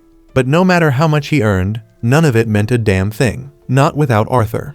Just then, Ray and Alice suddenly heard Arthur's voice. They looked around, but they couldn't see him anywhere, and for a moment, panic kicked in because they thought they were hearing his ghost. But Arthur quickly explained that he was still alive. He told them he was currently living in the elf kingdom of Alenoir, and while he wasn't exactly sure how it worked, thanks to a friend, he was using some kind of special magic to talk to them through this weird setup. He told them he wanted to come home more than anything, but right now he couldn't because there was something wrong with his body, something serious, and unless he fixed it, he wouldn't survive. Still, he swore to them that he'd return as soon as he recovered, though he had no idea how long that might take. He also begged them not to blame themselves for any of this because it had been his choice to make, and if he had to do it all over again just to keep them safe, he'd do it in a heartbeat with no regrets. Ray and Alice were overwhelmed with happiness because just hearing their son's voice again was enough to lift the weight that had been crushing them for months. But for Arthur, saying goodbye again tore him apart. His chest tightened and his eyes burned with tears, but deep down, he was grateful he'd gotten the chance to speak to them, even if just for a little while. So he made a silent promise to himself right then. He'd never let them worry like that again. But to keep that promise, he needed to grow stronger. That's why he asked Varian to take him on as his disciple. But the only problem now was getting Alduin to agree to let him stay at the castle. Alduin was still firmly against it, his hatred for humans too deeply rooted to let go of. But Tesha reminded him that Arthur had saved her life, so if he kicked Arthur out now, the entire kingdom would see him as nothing but an ungrateful savage. Alduin tried to argue one last time, warning that Arthur's presence could stir up trouble in the elf kingdom. But Varian had already planned for that. He told Alduin to make a public announcement. Arthur was now officially his disciple, and with Varian's authority, no one in their right mind would dare speak out against it. That was it. Arthur was officially allowed to live in the royal palace. After the meeting wrapped up, Alduin walked over to Arthur and offered him a proper apology for the way he'd acted earlier. He admitted he still wasn't fond of humans, but Arthur didn't seem like the others. He seemed like a genuinely good kid, and more importantly, Arthur had saved his daughter. And as a father, he knew he owed him for that, so he told Arthur that from now on, he could consider himself part of their family. Arthur was honestly caught off guard by how quickly Alduin and Mariel had flipped their stance, but thinking about it, it made sense. With both Virion and Tesha backing him this hard, Alduin had probably just given in to the pressure. Arthur thanked him sincerely, saying it was an honor to be welcomed into the royal castle. But Tesha didn't let it end there. She stepped forward, arms crossed, and said this wasn't good enough. If they were truly welcoming Arthur, then she wanted him to be allowed to play outside with her with no restrictions. And since Alduin had already accepted Arthur, he didn't bother arguing, and he gave them the green light to go ahead.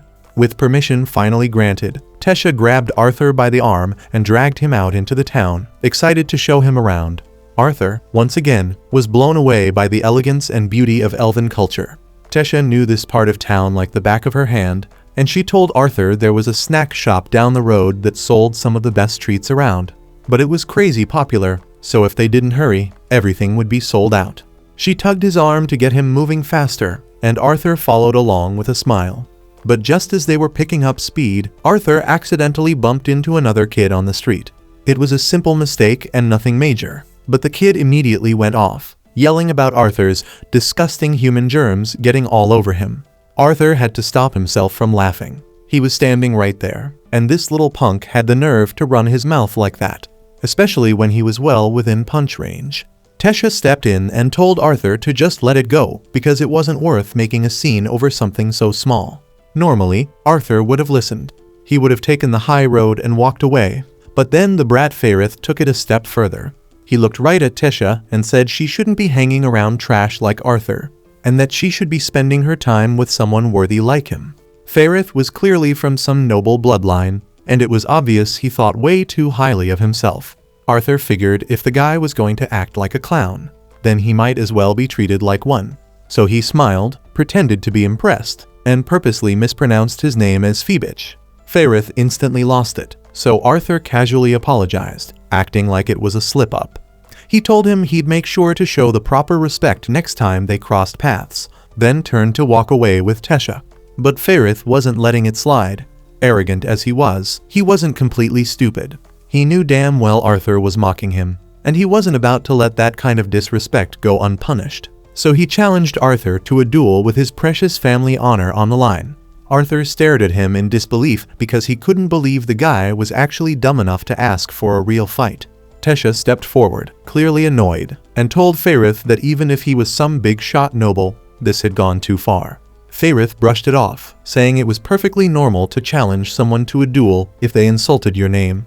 But Tesha reminds him that Arthur is now the student of Virion, and only a fool would willingly pick a fight with the apprentice of the most powerful man in the kingdom. Still, Faerith was full of himself. He said there was no way he could lose to a human. Then he turned to Arthur and said that if he refused the duel, it would be a disgrace to Virion's name. Arthur is still trying to wrap his head around everything because back in his old world, a duel usually meant someone wasn't walking away alive. So watching some rich kid casually throw around challenge threats like it was recess just didn't compute. But judging by the smirks and chuckles coming from the adults nearby, duels around here clearly weren't death matches, just some flashy public sparring. Tesha turned to Arthur and asked if he was sure about this. Arthur nodded, and he was fine with it. With that, the duel was set, and both sides got into position. As soon as it started, Faerith charged straight at Arthur with a stick like he actually had something to prove. But as the saying goes, every genius has a plan until they get punched in the damn face. And that's exactly what happened.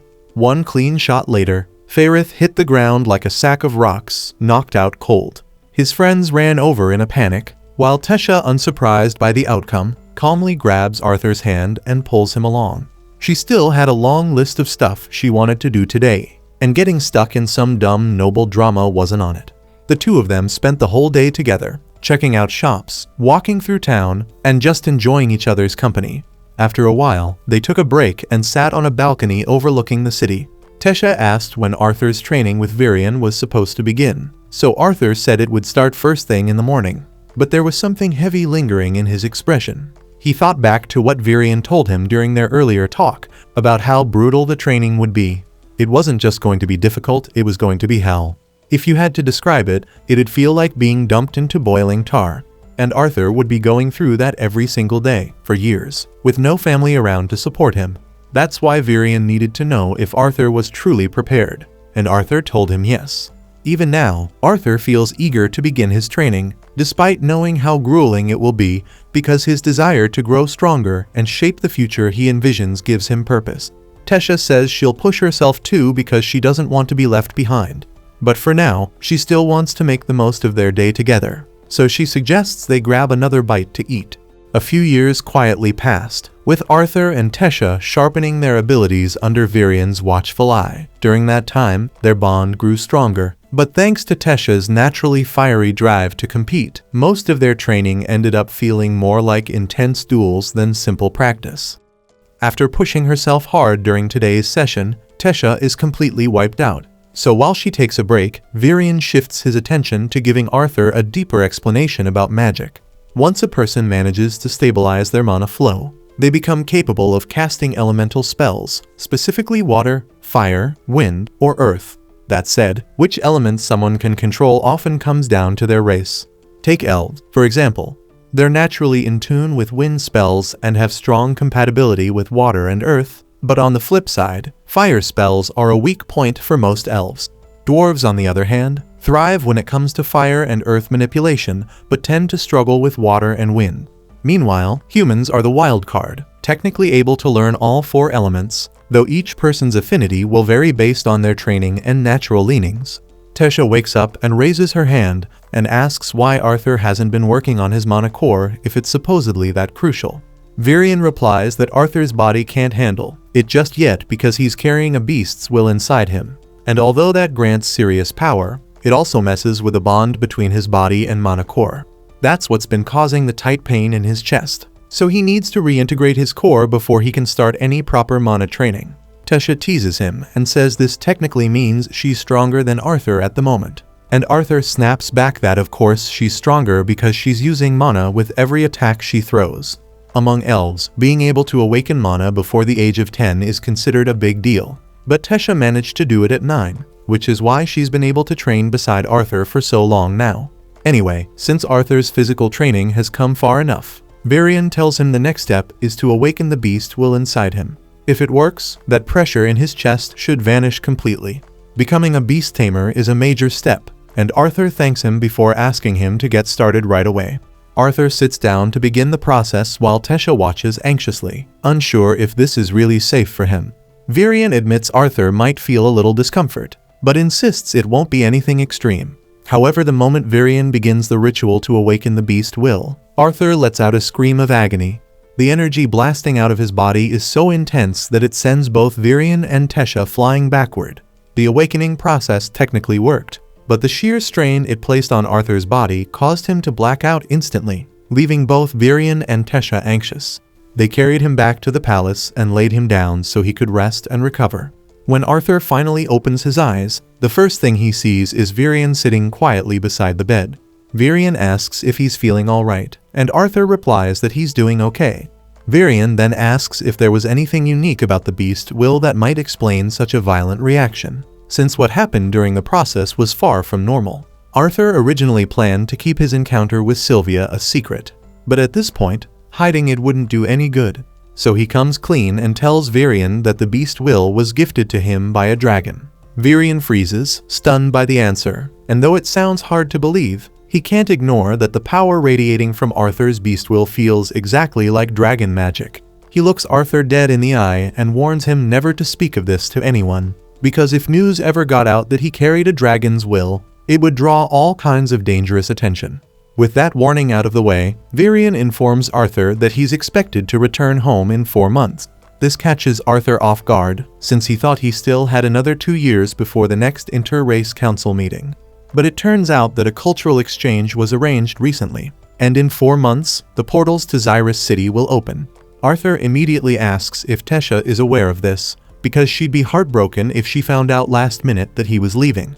Virion assures him that the king and queen are already speaking with her about it right now. Later that evening, Arthur is lying in bed, staring at the egg that Sylvia entrusted to him, trying to wrap his head around the fact that he'll have to say goodbye to Tesha in just a few months. Suddenly, he notices the egg starting to crack, and within seconds, a tiny dragon hatches and climbs out. Arthur panics for a second, But the baby dragon looks more adorable than dangerous, so he gently lifts it. Then out of nowhere, the little thing chomps down on his arm. Arthur flinches and drops it, wincing in pain. But when he glances at his arm, instead of bite marks, there's a glowing crest forming. That mark links Arthur to the newborn dragon, allowing him to sense its thoughts, even if he can't completely interpret them yet. Since he'll be the one raising it, he decides to give her the name Sylvie, in honor of her mother Sylvia. Arthur drifts off again, but a few hours later, Tesha quietly slips into his room. She wants to talk about his upcoming departure, but as she lifts the blanket to wake him, she spots Sylvie curled up next to him, and instantly forgets what she came in for. Arthur jolts awake, initially thinking something serious had happened. But the second he realizes Tesha is just gushing over Sylvie, he rolls back over and dozes off again. Later on, Arthur and Tesha make their way to the training grounds for another session with Virion, and Tesha is pulling every trick she can to win Sylvie over. But after squeezing her half to death earlier, Sylvie is keeping a healthy distance from Tesha. They eventually meet up with Virion, and the moment he catches sight of Sylvie perched on Arthur's head, he nearly loses it because he never thought he'd lay eyes on a real dragon in his lifetime. While Tesha keeps trying to cuddle the little dragon, Arthur tells Virion that Sylvie hatched shortly after the beast while awakening the day before. He wonders aloud if keeping her close could cause issues, since people might start asking questions if they figure out what she really is. But Virion tells him not to worry. Dragons are seen as fairy tales nowadays, so no one would ever assume his companion is actually one. All Arthur needs to do is claim Sylvie is some rare creature with dragon-like features. Putting that aside, it's time to begin the day's training. Virion turns to Arthur and explains that now that he has awakened his beast will, he'll have to start strengthening both his mana core and beast core together. And the most effective way to train both is through live combat. So without another word, Virion begins to shift form. Once he finishes transforming, he tells Arthur that the training starts now. Arthur gets ready for a hit, but Virion just takes a single step and disappears. Arthur raises his guard, but he has zero idea where the attack will come from, and he can feel Virion is still nearby. But tracking him is completely impossible. His movement is unreal, and while Arthur would love to admire it, he'd rather not get completely wrecked for the sake of a demo. So he quickly throws his hands up in surrender. The moment he does, Virion materializes behind him. Arthur turns around and complains that fighting him is completely unfair. Virion could have pulled off a full 40-hit combo right then, and Arthur still wouldn't have seen it coming because Virion's beast will is tied to the Shadow Panther, allowing him to manipulate wind with such surgical precision that he can mute every sound his body makes. Virion's transformation is seriously impressive, but it's far from flawless because it drains a massive amount of his mana. Not that he planned to fight Arthur using that form anyway. He really just wanted to flex a little. And now that he's finished showing how strong a beast will can be, he conjures up a sword for Arthur so they can get to the real training. A few days roll by, and Arthur has been crushing it with mastering his beast will. That annoying pain in his chest hasn't come back, and his body's been trained to the point where he can now keep up with Virion's shadow mode. But outside of training, Arthur's spent most of his free time hanging out with Tesha like any normal kid. Later on, while Arthur and Tesha are out for another stroll, Arthur runs into Faerith in the street. He doesn't recognize him at all, which ticks Faerith off, and he demands a rematch. Obviously, that goes about how you'd expect. And a second later, Faerith's on the ground while his buddies stand over him wondering how he got folded so fast. Arthur still doesn't remember who this guy is, so Tesha reminds him that Faerith's the same brat who challenged him to a duel years ago. Arthur remembers that day being a blast, so he reaches out to help Faerith up as a gesture of peace, and Faerith accepts, since he's over trying to fight Arthur now. Arthur asks Faerith if he and his crew are going to be part of the upcoming cultural exchange, and Faerith proudly confirms that he was selected thanks to his amazing skill. But the truth is, all the noble kids were automatically chosen to go. If that's the case, Arthur wonders if Tesha will be attending too, but apparently not. Faerith says the royals don't want to risk their delicate little princess getting snatched again, which is fair, but Tesha is not having it. She clocks Faerith in the face and accidentally launches him, knocking him out cold. The whole thing looks terrible, so Arthur quickly grabs her and bolts before a crowd forms. Once they're far enough away, Arthur scolds her because royalty can't just go around smacking civilians for no reason. Though let's be real, because he's not exactly one to talk about violence given the life he used to live. Tesha doesn't really get why he's so upset anyway, since she's pretty sure Fairith is still breathing, but with Arthur yelling at her like her dad, she calls him an old geezer and storms off crying. That night, Tesha's still holed up in her room, wiping her tears. Wanting to cheer her up, Arthur quietly sneaks over to her window and asks if she wants to take a walk in the woods. Tesha agrees, and while they're strolling beneath the trees, she asks if this is really okay. Arthur reassures her that if they run into any troublemakers out here, they're more than strong enough to handle it or run. Besides, the view under the stars makes the risk worth it. Arthur glances at her and asks if she's starting to doze off, and while Tesha's barely holding it together, she insists she's totally awake. Arthur says she can knock out if she wants to, but she reminds him that this might be her last chance to hang out with him like this, so she's not going to waste it sleeping. Still, she's so tired she starts imagining creatures peeking from the trees, and Arthur can't help but tease her for still being scared of spooky stories at her age. Tesha claims she's not afraid of ghosts. She's just shivering from the cold, that's all, and she throws more logs into the fire to warm up. Then she asks Arthur to tell her more about the human kingdom to help keep her awake. But Arthur admits he doesn't really know much. He's never actually been there. Tesha tells him she wishes he'd just stay here forever, and Arthur says he'd love to. But if he did, he'd never get to see his family again.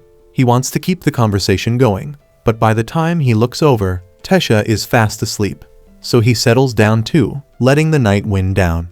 The day of Arthur's departure finally arrives, but before he goes, Virion gives him a parting gift. It's a special compass, one that can always guide Arthur back to the Elf Kingdom if he ever decides to return. Arthur thanks him, but then notices something strange, that Tesha isn't there. He asks around, but no one's seen her. It turns out, she couldn't bring herself to watch him leave. The portal is open now, and Arthur steps toward it. But before he can go through, he hears someone shouting his name, and it's Tesha. She's sprinting down the road, trying to reach him, but she trips halfway there.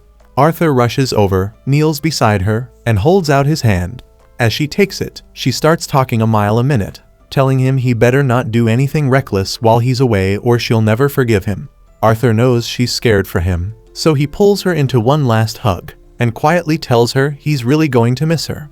The following day, Arthur finally arrives in Xyrus City and is greeted with a heartfelt reunion. But what really catches him off guard is discovering that he now has a baby sister. Her name is Eleanor, and from what he hears, Alice and Ray have been filling her head with tales about him since she was little. So when they finally meet, she's practically bouncing with excitement to see the brother she's heard so much about. Then once they're all inside and settled, Alice wastes no time and looks at Arthur with concern and asks how he's really been because the last time they spoke, he mentioned being unwell, so now she just wants to know if he's truly recovered.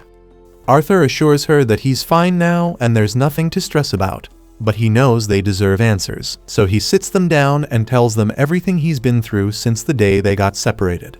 Of course, he leaves out the parts about meeting Sylvia and receiving her beast will. Instead, he focuses on how he met Tesha and the time he spent in the Elf Kingdom getting treatment for his condition. Alice still looks concerned and asks him again if he's really okay, because if his sickness ever comes back, there's no way they could help him in a place like this. Arthur tells her not to worry, it won't come back. But since he can't tell them the truth about the beast will, he makes something up, saying his illness was caused by awakening his mana core too early, which made it unstable. Lying to his parents isn't something Arthur feels good about, but until he's strong enough to handle whatever danger might come from the truth, it's safer this way. That's when Ray spots Sylvie and asks Arthur where he found her. So Arthur plays it cool and lies again by saying that he found Sylvie in a mana beast's cave and decided to take her in as his pet. Eleanor meanwhile instantly takes a liking to Sylvie, and the two seem to hit it off. But still Ray isn't done with his questions, so he stands up and asks Arthur what stage his mana core is at now. Alice quickly scolds him for trying to challenge Arthur when he's just come home from such a long trip. But Ray doesn't see the harm in sizing up how much his son has grown. Arthur doesn't mind the question, but before he answers, he wants to know how Ray can afford such a fancy place. Ray laughs and explains that he works his ass hard as a security instructor at the Helstia auction house, and that his mana core has reached the dark orange stage. Arthur is genuinely impressed because orange is a pretty high-level core, and the mana core rankings go from black all the way to white, with lighter colors signifying more powerful cores. Ray's always been a bit of an oddball when it comes to mentoring, so of course he spends a ton of time training his body. But who would have guessed he'd been leveling up his mana core too? He's clearly proud of himself, so he throws the question back at Arthur and asks what stage his mana core is at. Arthur tells him he's at the light red stage, and Ray immediately starts swearing when he realizes Arthur's just one breakthrough away from surpassing him. Unfortunately, he forgot Elena was in the room, and now she's running around dropping every swear word he just said like candy. Ray still can't wrap his head around the fact that Arthur's almost past him in strength, and there's no way he's letting that slide. He challenges Arthur to a sparring match in the garden right now. Arthur agrees without hesitation, but just before they can head out, the living room doors fly open and Vincent walks in, asking if Ray's kid is back yet. Ray introduces the man as Vincent Helstia, the guy who owns the auction house Ray works for, so yeah, basically Ray's boss. Vincent and his wife, Tabitha, are both excited to finally meet Arthur since they've heard a ton about him. Arthur greets them politely, and Vincent's already impressed. Mostly because there's no way Arthur picked up those manners from Ray. Anyway, Vincent and Tabitha introduce their daughter Lilia, and at first, she's kind of quiet around Arthur. But the second she sees Sylvie on his shoulder, she completely melts. She asks Arthur if it's okay to pet Sylvie, and once he says yes, she immediately starts snuggling her like she's the cutest thing she's ever seen. While she's busy cuddling the baby dragon, Ray leans in and reminds Arthur that technically, Vincent owns the house, so they should probably ask before they end up wrecking anything. Vincent gets instantly nervous when Ray mentions wrecking, and his fears are confirmed the moment he finds out Ray and Arthur are planning to go head-to-head in the garden. Everyone moves outside to watch the match, but Vincent can't help asking if it's really okay for Arthur and Ray to fight. He's still struggling to believe that a kid Arthur's age has already reached the light red core stage. Alice, however, knows her son better than anyone and says that Arthur's always been a fast learner, and besides, it's not like he has any reason to lie. So Tabitha just tells Vincent to relax and enjoy the match. What no one knows though is that Arthur could have hit the orange stage years ago, but while he was training with his beast will, he wasn't allowed to touch his mana core at all. Still, he's more than ready to put on a show, because Arthur's got a few new tricks he's been dying to use. As soon as the match starts, Arthur and Ray go straight into trading blows, and Ray's immediately impressed by how much stronger Arthur has become. But he still has the upper hand when it comes to raw strength. After a few quick exchanges, distance opens up between them, and Ray grins as he says he's ready to crank things up. He covers his hand in flames and warns Arthur that he can still call it quits if he wants. In this world, every mage has an elemental type they're most compatible with, and for conjurers, manipulating that element is simple, but augmenters, not so much. That is, unless they hit a high enough level, and once they do, they can identify their elemental affinity and use it to enhance their physical attacks. Ray's fire-imbued strikes make him a lot tougher to deal with, so Arthur decides it's time to stop holding back. So he starts channeling mana straight into his arms. When they clash again, they're much more evenly matched. But Arthur still gets launched back from Ray's sheer power. Even so, all the combat theory Arthur carried over from his past life made his training under Virion ridiculously effective. He ended up mastering fire magic early on, and once he did, Virion told him to push further, to start aiming beyond standard elemental control. Arthur focuses his mana again, but this time, electricity starts sparking around his body, and he's generating lightning now. Ray is stunned because he can't believe Arthur's really using an advanced form of fire magic. But Arthur's not done yet. While channeling lightning, he also starts manipulating water from the nearby fountain, curving it behind Ray for a surprise attack. Ray manages to block it just in time, but now he's truly floored. Arthur's using both fire and water elements at once. He couldn't be prouder, so he grabs Arthur in a hug, asking him where he picked up those skills and whether he's hiding even more tricks up his sleeve. Arthur explains that he just started working on lightning magic recently, and while his control still needs work, he's making steady progress. That's when little Elena comes sprinting onto the field to check on both Arthur and Ray, and over at the sidelines, Vincent and Tabitha are still completely speechless. Because let's be honest, no normal kid should be able to pull off what Arthur just did. Later that night, everyone gathers around the table for dinner, and Vincent just won't stop going on about how amazing Arthur is. So Ray grins and says he knew Arthur was something else ever since he awakened his mana when he was just 3. Vincent nearly chokes on his drink because that's ridiculous. Even the most talented mages usually don't awaken their mana until they're about 8. Then again, most of them also don't blow up their house in the process. Ray bursts into laughter remembering that moment. Though maybe he laughs a bit too hard because he ends up tipping over in his chair. Right after that, Vincent stands up and suggests Arthur should apply to Xyrus Academy. Ray had never really thought about that before. After all, Xyrus is usually reserved for wealthy and well-connected mages.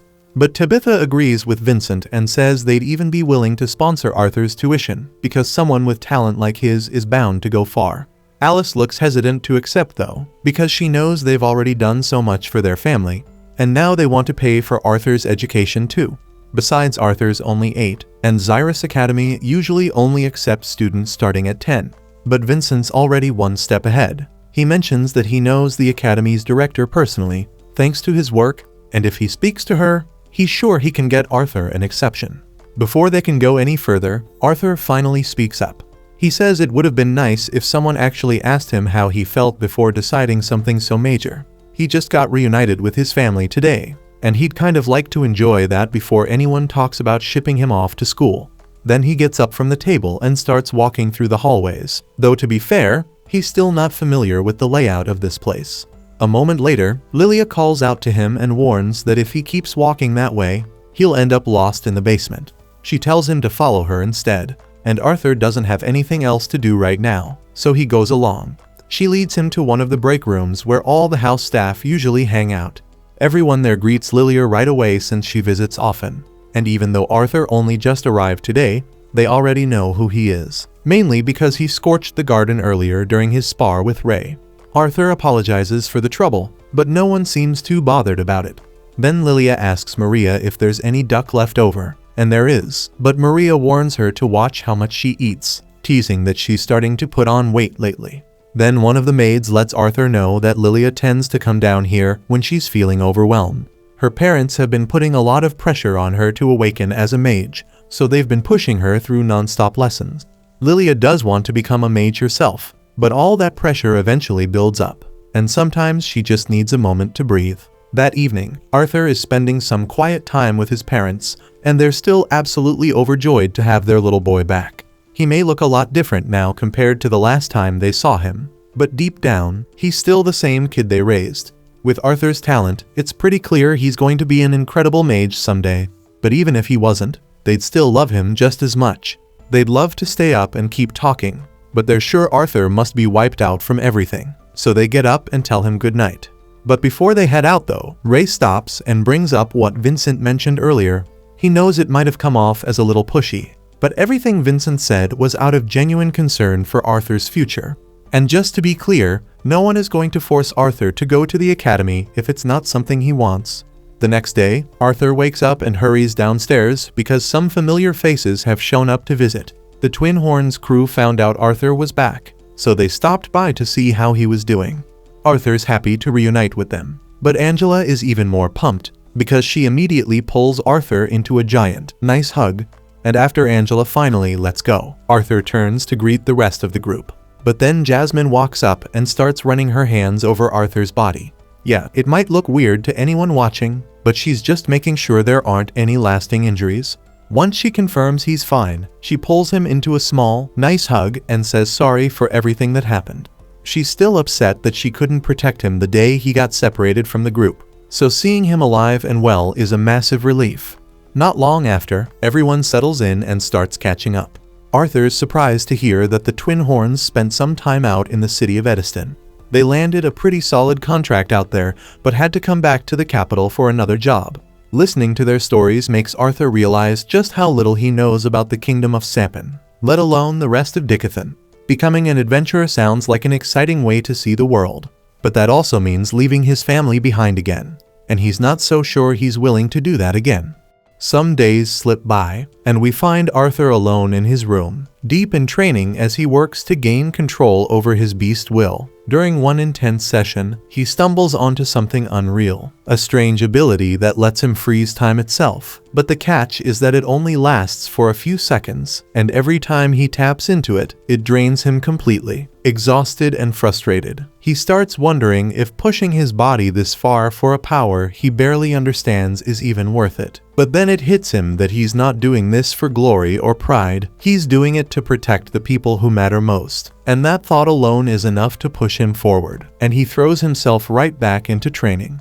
Though before anything else, he notices Sylvie smells absolutely awful, so he grabs her and heads to the bath. She's not a fan of getting washed, but Arthur's not about to let her stink up this beautiful place. Speaking of the mansion, with how massive and high-end the Helstia estate is, Arthur figures their auction house must be raking it in. Still, he doesn't know much about how they operate. After he finally finishes giving Sylvie a good scrub, he's drying her off on his bed when his family walks in and reminds him that he could use a wash too. While he never really cared about his looks during his time in the Elf Kingdom, that changes real quick when his mom drags him off to her favorite salon. The hairdresser swears he'll make him look amazing, and honestly, he doesn't look much different afterward, just a bit of a trim. But everyone insists he looks way cooler now. Arthur's kind of puzzled why they're suddenly so invested in his looks. But then Tabitha explains she's planning to show him their auction house.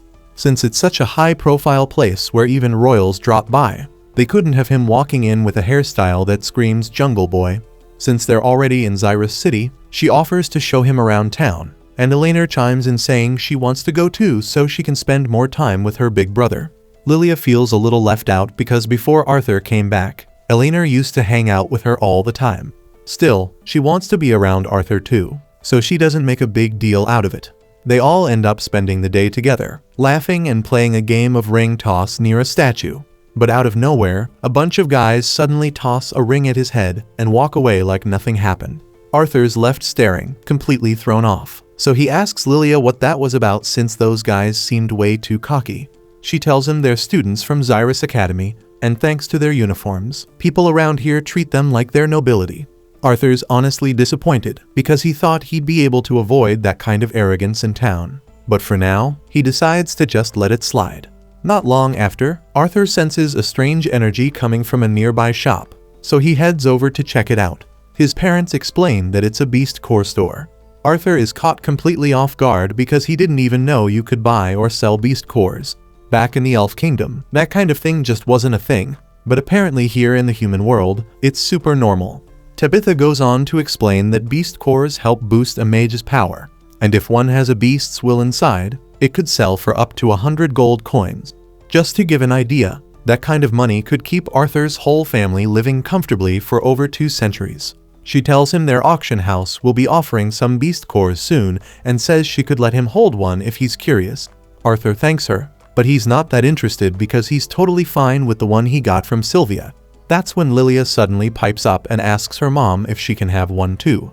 But Tabitha shuts it down instantly, because getting a beast core isn't some magic trick to make her awaken overnight. And besides, she says they're way too pricey for a kid like Lilia. Lilia keeps pushing, but Tabitha stands her ground and says that's the end of the conversation. Later, they stop by a small cafe for lunch, but Arthur can tell Lilia is still upset. From what was said earlier, it's clear Tabitha wants Lilia to take her time with awakening, but something's bugging Lilia because she seems like she's in a hurry for a reason. Arthur's about to ask what's going on, but then he looks around and realizes Lilia's not even there anymore. And even though she was sitting right next to her mom, Tabitha doesn't seem the least bit concerned when her daughter just wandered off down a shady alleyway.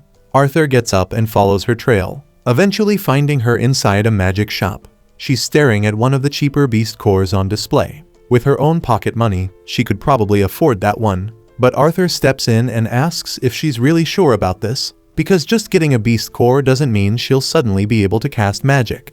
Lilia brushes him off, saying she won't know unless she tries, so she reaches for the core. But Arthur gently grabs her hand and tells her to wait because he doesn't think this is the right move. But Lilia doesn't want to hear it from him, because as far as she's concerned, he'll never get what she's going through, not when he's always been gifted. Lilia quickly pulls away from Arthur, but in doing so, she accidentally bumps into someone behind her, and it just so happens to be one of the Xyrus punks from before. She immediately apologizes, saying it was an accident. But the guys got way too much pride to let that slide. The group of them start gearing up to pick a fight. The shop owner hears the noise and comes out to check what's going on. But the second he sees those Xyrus uniforms, he nopes out and heads right back into his office, clearly wanting nothing to do with those troublemakers. Now the Academy boys figure they've got a free pass to do whatever they want. And first on their list is burning Arthur and Lilia. Lilia immediately hides behind Arthur. And while Arthur would have liked to settle this without a scene, these guys clearly aren't the talk-it-out type. He gets ready to knock them down a peg, but right before anything can happen, Tabitha and Alice arrive and order everyone to drop their magic right now. The boys try to brush her off at first, asking who the hell she thinks she is. Even the shopkeeper runs out and begs Tabitha not to tick them off, saying they could level the store if they wanted. But Tabitha doesn't back down and makes it clear, if any one of them so much as lays a hand on the Helstia family's daughter, they're done. The moment they realize who Lilia is, they all start freaking out. The Helstia family is one of the Academy's biggest donors, so if the director hears about this, they're out for good. They scramble to leave, not daring to cause more problems, but one of them still manages to throw a final insult, calling Lilia a worthless spoiled brat before storming off. Everyone heads back home, and when they get there, they explain everything to Vincent. He's stunned to hear that Arthur and Lilia almost ended up in a full-on fight with Academy students, but he's relieved Tabitha stepped in, because knowing Arthur, there's a good chance he would have gone too far and seriously hurt them. Lilia quietly apologizes for the mess, but Vincent tells her it's okay. She didn't do anything wrong, and with how much he's donated to the Academy, this won't hurt her chances of getting in. He even adds that Arthur doesn't have to worry either, but Lilia immediately takes it the wrong way, thinking that her dad wants Arthur to take her place instead. Her parents try to explain that's not what they meant, but she's so overwhelmed by her own doubts that she believes they see her as a disappointment. She yells that she hates both of them and takes off, leaving everyone completely stunned. After a few hours, when it's time for dinner, Arthur heads up to get Lilia, but her room's empty. When she was little, Vincent would always share stories about the Academy, so Lilia had been looking forward to it for as long as she could remember. That excitement eventually turned into impatience, but she couldn't apply until her mana awakened, and it's been taking longer than anyone expected. Her parents kept telling her not to stress over it, but once she saw Arthur mastering magic at such a young age, she couldn't help but feel like she was falling behind. Arthur finally tracks her down in the staff break room, sitting quietly. He wants to say something that'll lift her up, but the last thing he wants is to sound condescending, so for a second, he hesitates. But before he even says a word, Lilia beats him to it and apologizes for being jealous. After he showed off his power, her dad started giving him all this attention, and even though she doesn't blame him, it still hurts because she feels like she's the problem, like she's the one who fell short. Arthur gets it because he knows exactly what it's like to wrestle with that kind of doubt. So he grabs her cheeks and tells her straight up that she's not a disappointment. He's seen how hard she's been working, and he knows her parents see it too. They're proud of her, and some overpowered freak like him isn't going to change that. Lilia lets out a laugh, realizing how ridiculous she's been acting. Her dad just wants her to become a mage so she can be happy. That's why he's been pouring money into making sure she gets into the Academy. She gets that her parents don't want her to burn herself out. But the more Vincent does for her behind the scenes, the more it makes her look like some pampered rich kid in everyone else's eyes. Arthur gets where she's coming from, so he offers to help. He asks her if she really wants to use magic, because if she does, he knows a way to speed things up. Later that evening, Arthur tells Lilia's parents that she's left the house, and they're caught off guard. They immediately ask what happened, so Arthur explains that he sent her off to train, to help her awaken her magic. And just in case they're worried, he assures them that the people she's with are trustworthy and kind. Still, Vincent and Tabitha demand to know why he'd do something like that without talking to them first. Arthur says it wasn't his decision alone. Lilia wanted it that way. If she'd had to say goodbye face to face, her nerves might have gotten the better of her. But she didn't leave without a word. She wrote them a letter, and Arthur hands it over to worried Dad. The letter says Lilia always felt like a failure for not being able to use magic. But no matter how long it takes, she's going to keep training until she becomes an incredible mage. Until that day comes, she won't come home, so she asks her parents to stay safe while she's gone. Hearing that, Vincent drops to his knees, crushed because deep down, he knows this is his fault. He's the one who drilled it into her that becoming a mage was the only way to be happy. But the truth is, magic or not, she's his daughter, and he could never see her as worthless. Right after he says that out loud, Arthur turns and calls Lilia to come out. And to Vincent's complete shock, she walks in from behind the door. She'd been there the whole time. Confused, Vincent asks what's going on, and Arthur steps in to explain. He starts by saying sorry for tricking them, and he knows how terrifying it must have felt to think Lilia ran away. And he truly regrets scaring them like that. But he did it to help Lilia see something, that her parents would love her no matter what, even if she never learns to use magic.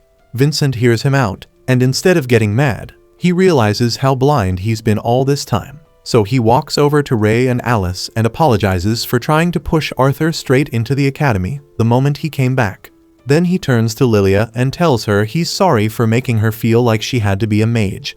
He says she doesn't need to go to the academy. She doesn't need to become anything she doesn't want to be. She just needs to be happy, and that's all that matters. Lilia's grateful, but she explains that she still wants to enroll. Even if it takes a couple more years for her mana to awaken, she wants to get there on her own terms. She wants to become a mage, not just for herself, but to use her powers to help others feel joy. Arthur hears that, and if that's what she really wants, he promises to help her awaken her mana. Since he's doing it for Lilia, Arthur figures he might as well help Elena too. So the two of them sit in the middle of the room, ready to start. He tells them to take a few deep breaths, hold, and slowly breathe out with their eyes closed, just to try and feel the mana inside them. Elena locks onto hers almost instantly, but Lily is struggling to find hers. She starts doubting herself, wondering if maybe she just doesn't have what it takes. But Arthur tells her to keep going. He then places a hand on each of their backs and warns them that he's about to trigger their mana, and they might feel a little warmth.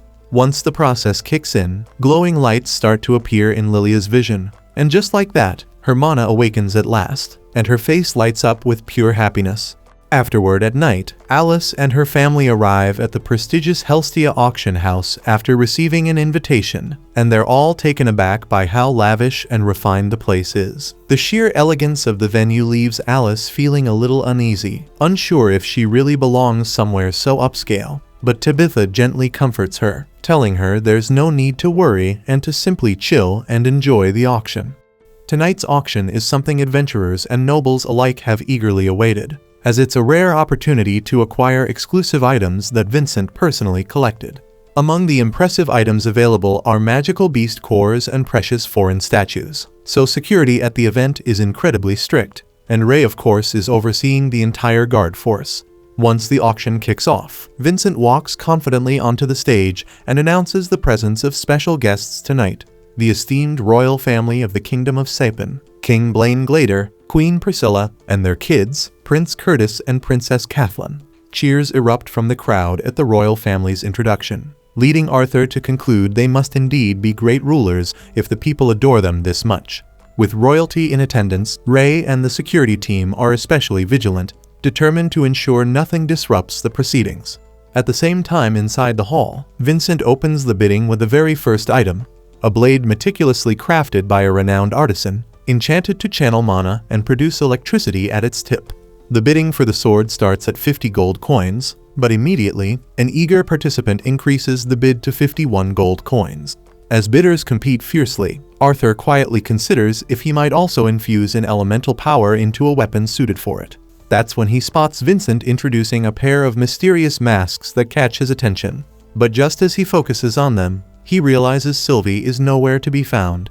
Initially assuming she might be playing with Lilia or Elena, he spots the two girls sleeping nearby and becomes concerned, getting up quickly to search for Sylvie.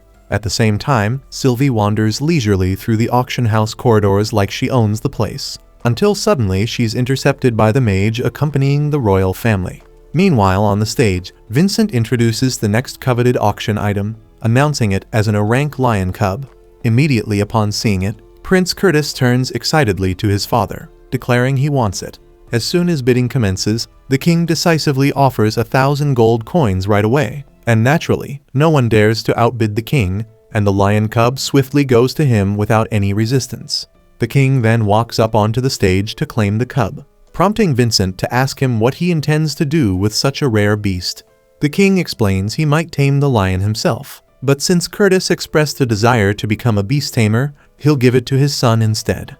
At that very moment, Arthur is still busy tracking down Sylvie when he suddenly hears her let out a loud scream from down the corridor. He bolts toward the sound and finds her being stared at by the mage from the royal entourage. Recognizing the guy instantly, Arthur knows better than to cause a scene in a place like this. He calmly asks the mage to let Sylvie go, explaining that she's his mana beast. The mage sighs in disappointment, having assumed Sylvie was one of the auctioned creatures. Sylvie then rushes over to Arthur, and as he starts to walk away, the mage calls out that he's still interested in her. He says he's been wanting to get his hands on a mana beast for some time now and demands that Arthur gives Sylvie to him. Arthur gives him a look like he's lost his damn mind and asks what makes him think that would ever happen. But instead of dropping it, the mage throws a fire spell right at Arthur, clearly trying to intimidate him, and announces that it's a direct order from a royal court mage. But Arthur doesn't flinch, simply turning to walk away. That only pisses the mage off more, so he threatens Arthur's parents next. And while Arthur can put up with threats directed at himself, bringing his family into it is something he won't tolerate. So he turns back slowly and dares him to repeat it. But in that moment, as Arthur releases an overwhelming surge of killing intent, he forgets one crucial thing. They're still inside Vincent's auction house. The sheer pressure of his aura explodes outward, and every window in the building shatters on the spot. Those with mana like the king manage to endure it, but anyone without, including Vincent, collapses from the pressure. The king rushes to check on Vincent, while the royal guards quickly form a protective circle around him. Believing an assassin must be nearby, the king tells them to focus on crowd safety and finding whoever's responsible. Arthur finally realizes the magnitude of what he just did. While he may have succeeded in scaring the royal mage half to death, he's now stirred up a massive storm. He suppresses his aura, but the chaos has already begun. No one knows what's really happening, so Ray gives the order to clear out the entire venue until the situation is under control. Following the evacuation, the king calls for a private meeting with Ray. He wants to confront him about his failure to capture the one behind the outburst. Ray bows his head and offers a sincere apology, but the king, with a stone face, tells him there must still be consequences. Ray is prepared to accept whatever sentence the king decides, but before King Blaine can say anything, the royal mage interrupts and suggests the king go easy on Ray since no lives were lost. Of course, he doesn't say this out of kindness, because he follows it up by pointing out how impressive Arthur's mana beast looks. That's when the king introduces the guy as Sebastian, a mage tasked with protecting the royal family. Apparently, Sebastian has saved the king's life more times than anyone can count, so he holds the guy in high regard. Now that Sebastian has expressed interest in Arthur's beast, the king turns to Ray and asks if he'd consider handing Sylvie over as a gesture of thanks for Sebastian's leniency. Arthur is about to object, but Alice quickly stops him because interrupting a royal is no small offense. Ray then replies respectfully, saying he can't comply with the king's request because Arthur bonded with Sylvie on his own, so that bond isn't his to sever. So the king directs the same request to Arthur himself, asking whether he'd be willing to part with Sylvie and give her to Sebastian. Arthur gives a firm but polite no, because nothing in the world could replace Sylvie. Trying a different approach, the king then offers to trade the world lion cub he just bought at the auction. He argues that although Sylvie is clearly rare, a lion of that caliber should be worth even more.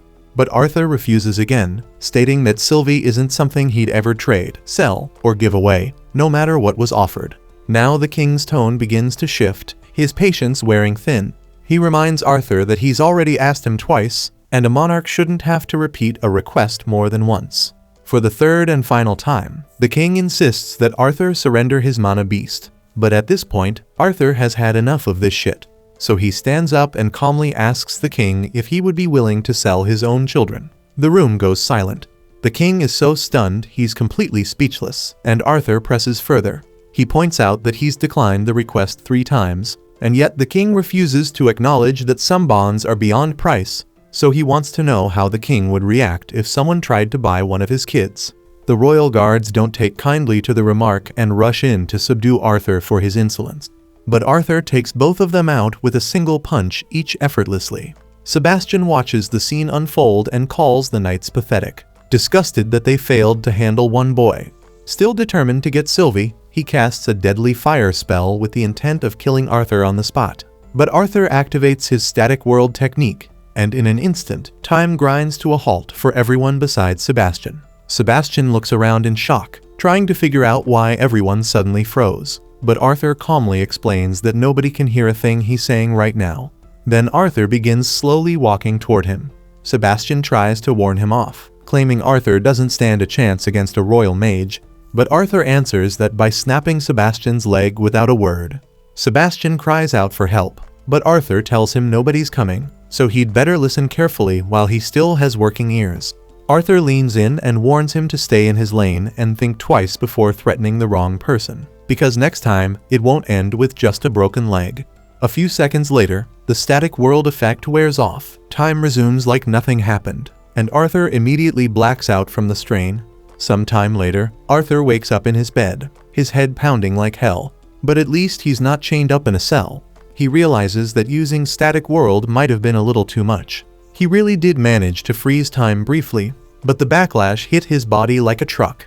Just then, Alice enters the room to check on him, and she's visibly relieved to see him conscious again. Arthur asks her what happened after he passed out, and Alice tells him that the moment he collapsed, everyone panicked. She rushed to help and started treating him right away, but even then, it took a while before he finally stabilized. Now that he's up and talking again, Alice asks if he wants to tag along with her for a shopping trip. Arthur figures a little walk might do him good, so he agrees. While they're out, Arthur notices a hairpin that would suit Elena perfectly, but he still doesn't have any money on him. Alice sees this and buys it for him, telling Arthur he can give it to Elena as a gift when the time's right. She even offers to buy him something too, but Arthur hesitates and asks if it's really okay to be spending so much, especially if Ray might have lost his position after the auction house incident. But Alice reassures him that there's no need to stress over that because she has a job too. Arthur's surprised because he had no clue she worked, but apparently, Alice creates luxury goods, and they're a hit among nobles. She earns enough to keep them comfortable, so spending a little extra now and then isn't a problem at all. And by the end of their shopping spree, both of them are loaded down with bags. When they get back home, they overhear Ray talking to someone in the living room. He's saying that no amount of money can buy his silence when his own son was nearly killed. Arthur walks in and asks what's going on, and Ray's face immediately softens with relief at seeing Arthur up and moving. Arthur tries to downplay it, saying there's no need to fuss and he's fine. The man Ray was speaking to turns, and after taking a good look at Arthur, realizes he must be the boy from the incident, so he invites Arthur to join their conversation. The royal envoy then hands over a pouch of gold to Ray and Arthur, explaining that it's a small gesture of apology from the king for the minor incident yesterday. Arthur isn't exactly sure how getting attacked by 2 knights and a royal mage counts as minor, but he chooses to be civil and thanks the messenger for making the trip out to deliver it personally. The envoy is glad to see Arthur handling things so maturely, and he reassures him that the 2 guards who attacked him have already been dismissed. After all, the king would never condone harming a child over something as small as declining a request. Ray, on the other hand, doesn't think getting fired is anywhere close to a fitting punishment for the knights who tried to massacre his son. But the envoy quickly reminds him that Arthur did speak out of turn to the king, and besides, the king had the grace to overlook Ray's failure to protect the auction house, so Ray shouldn't be too bitter about a little mercy shown to the guards. Ray's about to argue again, but Arthur jumps in before he can and says there's no point getting worked up. He admits he was the one who mouthed off to royalty, and in the end, he walked away without any serious injuries, so it's not a big deal to him. Still, on the topic of injuries, Arthur brings up Sebastian and asks how he's doing after that broken leg. The envoy says Sebastian was also stripped of his position for lashing out at Arthur and is currently undergoing treatment in a hospital. He keeps claiming Arthur was the one who broke his leg, but that sounds ridiculous, considering no one actually saw Arthur lay a finger on him, and the entire room had eyes on him the whole time. So the king believes it must have been a magical backlash from Sebastian's own spell that caused the injury. The king is deeply regretful that things escalated this far, which is why he took the initiative to issue a formal apology. The envoy acknowledges that Arthur's clearly a talented and respectful young man, but he also gives him a warning. Be mindful when speaking to those in power, because not everyone will be as lenient as the king. Arthur and Ray accept the apology, and once the envoy is gone, Ray hands the whole bag of gold over to Arthur. Arthur is surprised and asks if Ray's sure about this, but Ray says it's only fair. Arthur's the one who put himself on the line, so he deserves the reward. Plus, he figures Arthur's going to need some cash if he's planning to make any serious moves later on. Today turned out to be a harsh wake-up call for Arthur. In his previous life, he was a king, but in this one, he's still just a kid.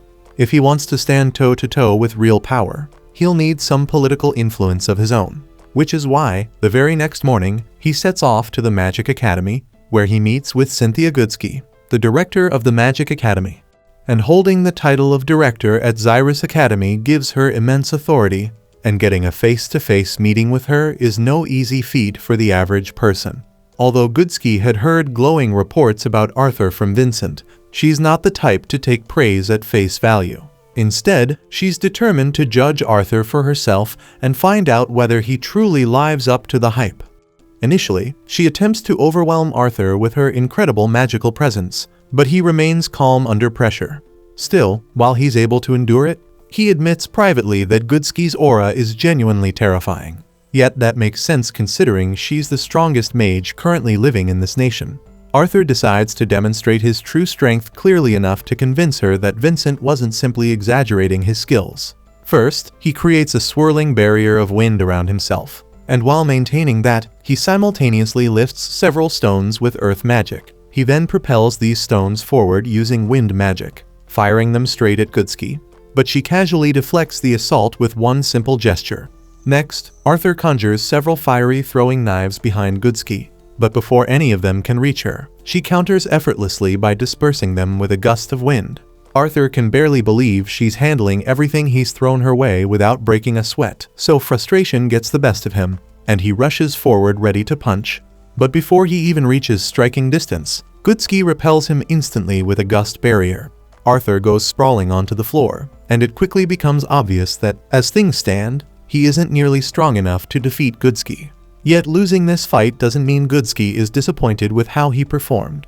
She praises his incredible potential, but points out he has a habit of being overconfident in his skills, leading him to assume he could overwhelm her easily.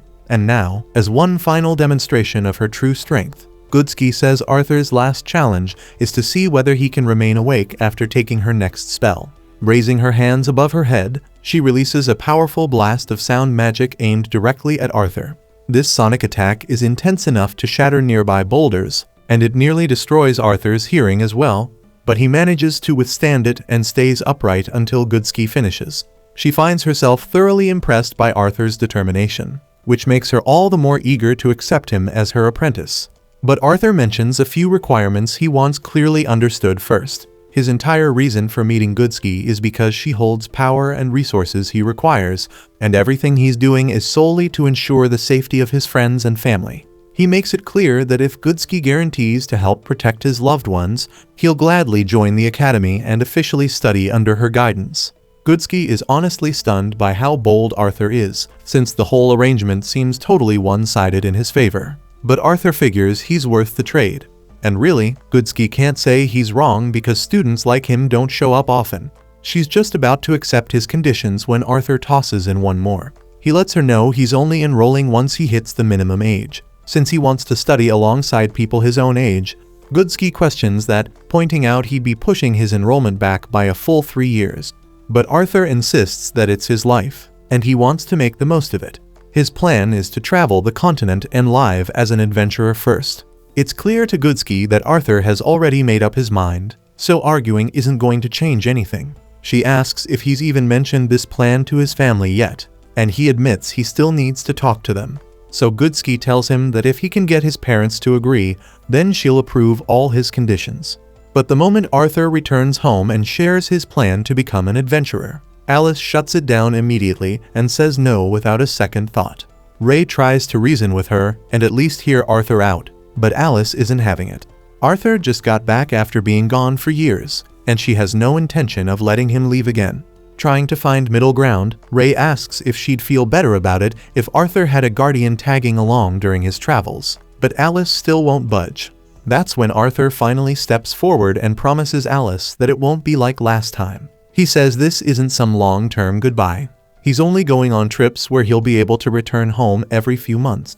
That eases Alice's anxiety a bit. And besides, Arthur isn't leaving immediately either. He wants to stay home for another month or two first to relax and spend more time with them. Still, he needs to explore more of Dicathan, because there's so much out there he hasn't figured out yet, and training non-stop by himself would just get stale. So he wants real battles to put his skills to the test. Alice isn't totally against the idea of Arthur going off to be an adventurer anymore, but she's still nervous, so she asks him to promise that he won't hide anything from her.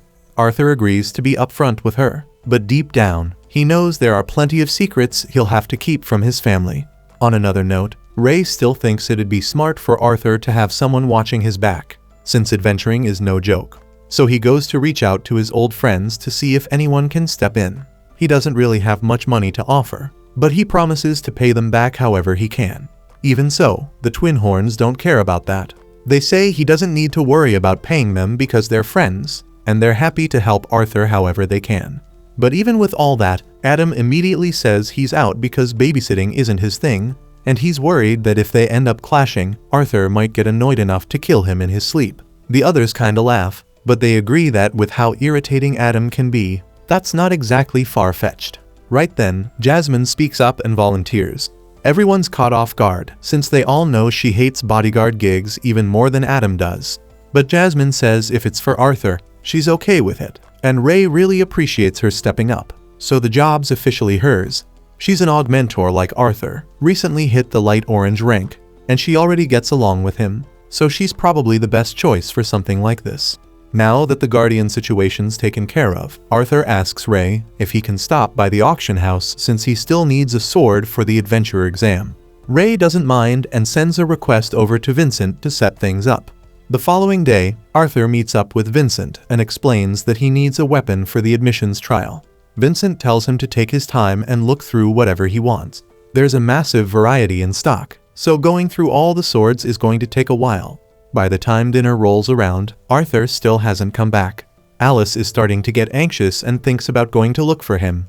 But Ray tells her that picking the right sword takes time, so it's better to just wait and let Arthur handle it.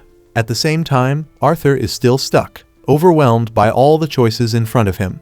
He's gone through hundreds of swords already, and not a single one has caught his eye.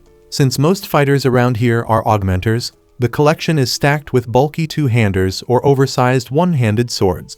But with Arthur's smaller frame, none of those are even practical. He even gives other types of weapons a shot, but nothing seems to click. That's when Sylvie tugs at him, pointing his attention toward a random stick lying on the ground. Arthur doesn't understand what's so special about it, but he humors her and picks it up, only to notice right away that it's way heavier than it looks. The balance feels completely off too, like it's hiding a blade inside. Curious, Arthur gives the handle a tug, and after channeling a little mana into it, glowing runes flash in his vision. Suddenly, the sword unsheathes. He's never seen anything quite like this before, so he gives it a few test swings. It's heavy, too heavy for him to swing comfortably. But even so, the blade's quality is insane, and he slices clean through a barrel like it's nothing. While he's still messing around with it, the sword gives him a little shock, and he drops it by accident. But when he picks it back up, something's different. The balance is perfect now, and its shape feels like it was custom made for him. Arthur's a bit thrown by how the weapon just adjusted to him like that. Back when he was King Grey, he handled countless legendary swords, but none that ever adapted to him so precisely. He tries another swing, this time at a second barrel, and it shatters in one clean strike. Just then, Vincent, Ray, and Jameson show up since Arthur's been gone way too long and dinner's getting cold. They ask if he's finally picked a sword, but Arthur isn't ready to show this one off because he's worried Vincent might realize how rare it is and try to take it back. So instead, he snatches some random blade off the rack and says he'll go with this one. Ray gives it a try, and while he can tell it's totally average, if Arthur's fine with it, then Vincent says it's his to keep. Right then, Vincent spots the stick strapped to Arthur's side and asks him about it. But Arthur brushes it off with a casual excuse, claiming it's just some random stick he found lying around and thought he'd use for light practice, since it's of course not a sword. Vincent doesn't even recall ever owning something like that, so he turns to Jameson and tells him to check the warehouse inventory and see where it came from. Jameson replies that some old guy once chucked it at him while muttering something weird about how nobody was worthy of using it. From the outside, it just looked like a reinforced staff, and even after consulting several experts, they all agreed it was nothing more than a plain stick. Still, Jameson thought it looked pretty cool and decided to stash it away. Arthur then politely asks if he can keep it, and since Vincent has no use for it anyway, he lets Arthur take it without a fuss. In the weeks that follow, Arthur enjoys spending time with his loved ones while getting ready for his journey. Before long, his 9th birthday rolls around. A big celebration is thrown in his honor, and later everyone gathers to give him their gifts. The first present he opens is from Alice, a glove enchanted with healing properties using embedded gems, so he can patch himself up if he ever gets injured. Vincent goes next, handing over a matching pair of rings and telling Arthur they're for his mom's peace of mind, as the gem on her ring will light up if Arthur is ever in serious danger, allowing them to send help right away.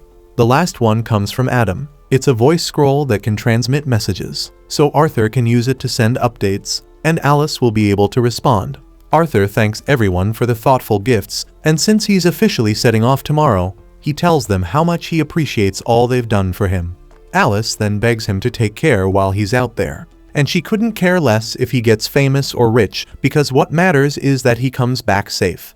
That evening, Arthur finishes packing his gear, and even though it hurts to leave his family again, he knows this is something he has to do to grow. So if he wants to protect the people he loves, he has to get stronger, and that means stepping out into the world and gaining real experience. Once he's all set, he heads downstairs where everyone is waiting to say goodbye. Ray reminds him not to get cocky just because he's strong, but he also tells him that while he's out there chasing his goals, they'll be cheering him on back home.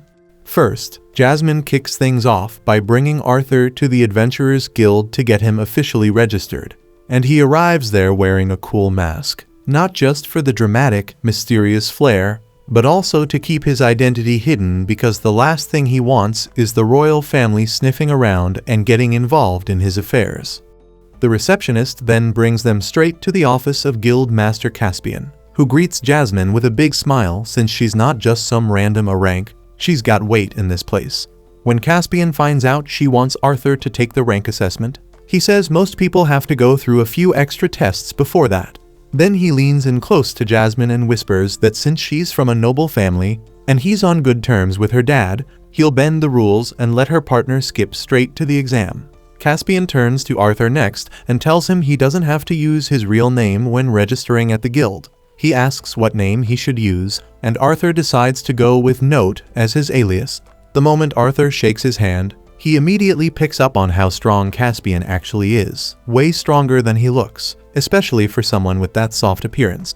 After that, Caspian walks them to the battle arena, which also doubles as the test site. Inside, a young magician is already mid-test, and she ends up getting a C rank. She clearly has good firepower, but her defense is lacking. Jasmine comments that the girl probably has strong potential anyway, since pulling off a C rank at her age isn't exactly easy. Then the next guy steps up, but he doesn't even have to spar. He just walks up and gets handed a B rank on the spot, and the whole crowd's left speechless. Arthur glances at Jasmine and asks what just happened, but even she has no clue. After that, some arrogant kid named Lucas steps up, demanding that the examiner skip his match and just hand over the A rank already. The examiner tells him he's not exactly wrong. His monocore's already at light orange stage, and he's only 11. That stuns everyone, but Arthur gets a better look and realizes Lucas is actually an elf. Once the test starts, Lucas summons a fire beast and sends it straight at the examiner, who quickly locks it inside a rock pyramid. Lucas jumps right on top of it and slams his staff down, triggering a big spell that sends fireballs raining over the whole arena before the fight's even fully underway. But then things go sideways. The giant fireball floating overhead loses control and looks like it's about to blow everything up. The examiner immediately jumps in, stirs up a thick dust cloud, and manages to protect Lucas while snuffing out the runaway spell in one smooth move. As the smoke clears out, the examiner tells Lucas he did pretty well, but the kid's still running high on adrenaline and suddenly lashes a fireball out at her without warning. Luckily, Arthur steps in and blocks the hit by chucking his sword across the field, and that sends Lucas into a tantrum. He yells that the match should be redone because someone interfered, but the referee shuts it down fast and says it was already finished. The main examiner then tells Lucas that while his power and potential are impressive, he's got no sense whatsoever. so she's sticking him with a D rank. Lucas looks like he just got slapped. He starts yelling that he's gonna report this to his dad, but she just floats him away with earth magic like a misbehaving toddler. After all that drama, it's finally Arthur's turn. As he steps into the arena, a heavy, intimidating energy starts pouring out of him. The referee instantly gets on guard because he wasn't expecting this level of presence from a newbie. But then Caspian steps in, telling the referee to back off because he's going to handle this one himself. The referee protests, saying a double A ranker like him shouldn't be testing rookies. But Caspian just shrugs it off, saying he's doing this as a favor for Jasmine. Arthur gets into position while Caspian draws his sword, realizing that this guy is probably the strongest fighter in the whole city. And this isn't just some entry-level spar. But that just gets Arthur more pumped, and he charges forward to prove himself. Arthur lights up his blade with fire magic and goes at Caspian, who blocks without breaking a sweat. They start going back and forth, exchanging fast strikes. Caspian notices Arthur's movements are a little rough, like his skills are ahead of what his body can actually keep up with. Arthur suddenly spots an opening and tries to go in for the strike, but Caspian disappears from in front of him and reappears behind, forcing Arthur to back off.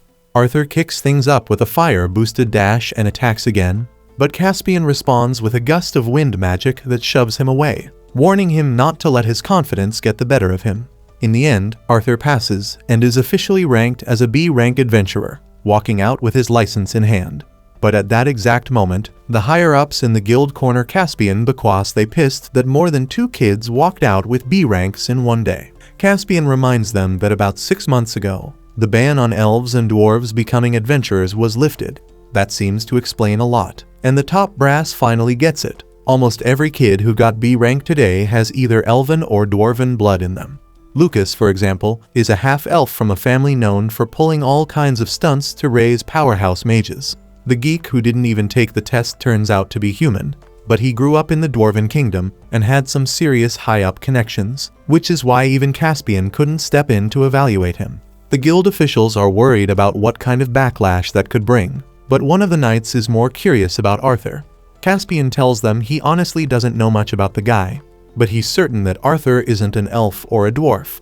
What he does know is that he's strong, and more importantly, Jasmine, the daughter of the kingdom's most powerful fire magic family, is backing him. Caspian admits Arthur's fire spells are solid, but his swordsmanship is on another level. If he keeps sharpening that, he'll become a real force in the adventurer world. At the same time, Arthur himself starts thinking the same thing. He's been pouring too much time into magic lately, and it's time he focused more on improving his sword skills if he wants to level up. As he steps out of the guild, he accidentally bumps into Elijah, the geek from earlier, who immediately starts talking. He says it was pretty reckless of Arthur to interfere with Lucas's match like that. Then he adds that he would have stepped in anyway if Arthur hadn't. That's when Lucas shows up, asking what they're whispering about, but neither Arthur nor Elijah has any time for him. Lucas gets irritated, thinking he's just as powerful as they are. Arthur casually throws shade, telling him that a D-ranker should stay in his own lane and not bother B-rank adventurers. Lucas grabs his collar in anger, but since a bunch of people are watching, he decides to drop it and walk away. After that, Jasmine takes Arthur to the usual spot where rookie adventurers kick off their journeys. But she already knows Arthur's way past that level, and she admits their real target is much farther out. She suddenly bolts ahead, and Arthur struggles to keep up. He's caught off guard by how fast Jasmine can run. So this is the second time today someone has thrown him off. Earlier during the test, he underestimated Caspian a bit, and now he's starting to feel like he's slipping. Right then, a loud explosion echoes from the woods, and out of nowhere, a massive armored boar charges through. Everyone nearby freaks out and starts running, but a few unlucky adventurers don't make it, and they get mauled by the beast. Jasmine tells Arthur they need to retreat, explaining that this kind of monster isn't even supposed to exist in this region. Just a bit further down the path, they come across a wounded group of merchants lying beside a busted-up cage. Jasmine figures out that the boar was probably being transported somewhere, but it must have broken loose. All of a sudden, the boar crashes into their location and charges right at them. Arthur and Jasmine avoid the attack, but then the beast whips out its long tongue like a spear. They avoid that too, and Jasmine rushes in to counter, landing a hit that barely leaves a scratch. Then out of nowhere, the boar charges the tree she's leaning against, and she has to jump away without even getting a chance to steady herself. So Arthur quickly uses wind magic to close the gap and pull her out of danger just in time. At the same time, the boar sets its sights on the wounded adventurers nearby, and Jasmine jumps in to shield them. Arthur wants to help right away, but something inside tells him not to rush in and to handle this the right way. He forces himself to stay calm, waiting for the right moment. Just as the boar charges at Jasmine again, ignoring everything else around it, Arthur bolts forward using wind magic. He coats his blade in fire, drives it into the boar's body to stop it cold, and then follows up with a flurry of hard-hitting strikes until it finally goes down. Later on, while the adventurers haul the boar's corpse away, Jasmine scolds Arthur for acting too calm during the fight, and he doesn't even get why she's upset this time. That night, while they're camped out by the fire, Jasmine finally opens up and says she became an adventurer to escape her home. Her family's full of famous fire mages, and they're all super proud of that legacy. She awakened her monicore before any of her siblings, and her parents thought she was going to be the best of them. But when it turned out she couldn't use fire magic, they branded her a failure, a shame to the family, and that crushed her. Arthur's pissed the moment she says that, telling her that no element is better than another, and it's all about how you use it. Jasmine laughs when she sees how fired up he gets and says she never thought he'd lose his temper over something like this. Arthur's a little flustered, but the truth is, in his past life, people used to call him worthless too. He just worked his ass off to prove them wrong. Then Jasmine tells him that she used to charge into fights without thinking too, just like he did today. But back then, her teammates chewed her out for it. They taught her to rely on others more, to fight as a team, and they helped her grow into someone better. After that, Jasmine dozes off while Arthur stays up to keep watch. He starts thinking about whether he can really change too. He thinks about all the people in his life he wants to protect, and promises himself that he'll do whatever it takes, change as much as he needs to make sure he can keep them secure. Arthur and Jasmine set off shoulder to shoulder, beginning their mission together, and after traveling a certain distance, they step down from the carriage and take a moment to go over the details of their objective. Arthur reviews everything once more, confirming that all contact with the nearby village has been completely cut off and that they were sent to find out what exactly happened there. He makes it clear that their absolute top priority throughout this mission is staying alive. And since the quest briefing never once mentioned eliminating any threats, if they happen to encounter a dangerous beast along the way, there is no reason at all for them to get involved with it foolishly.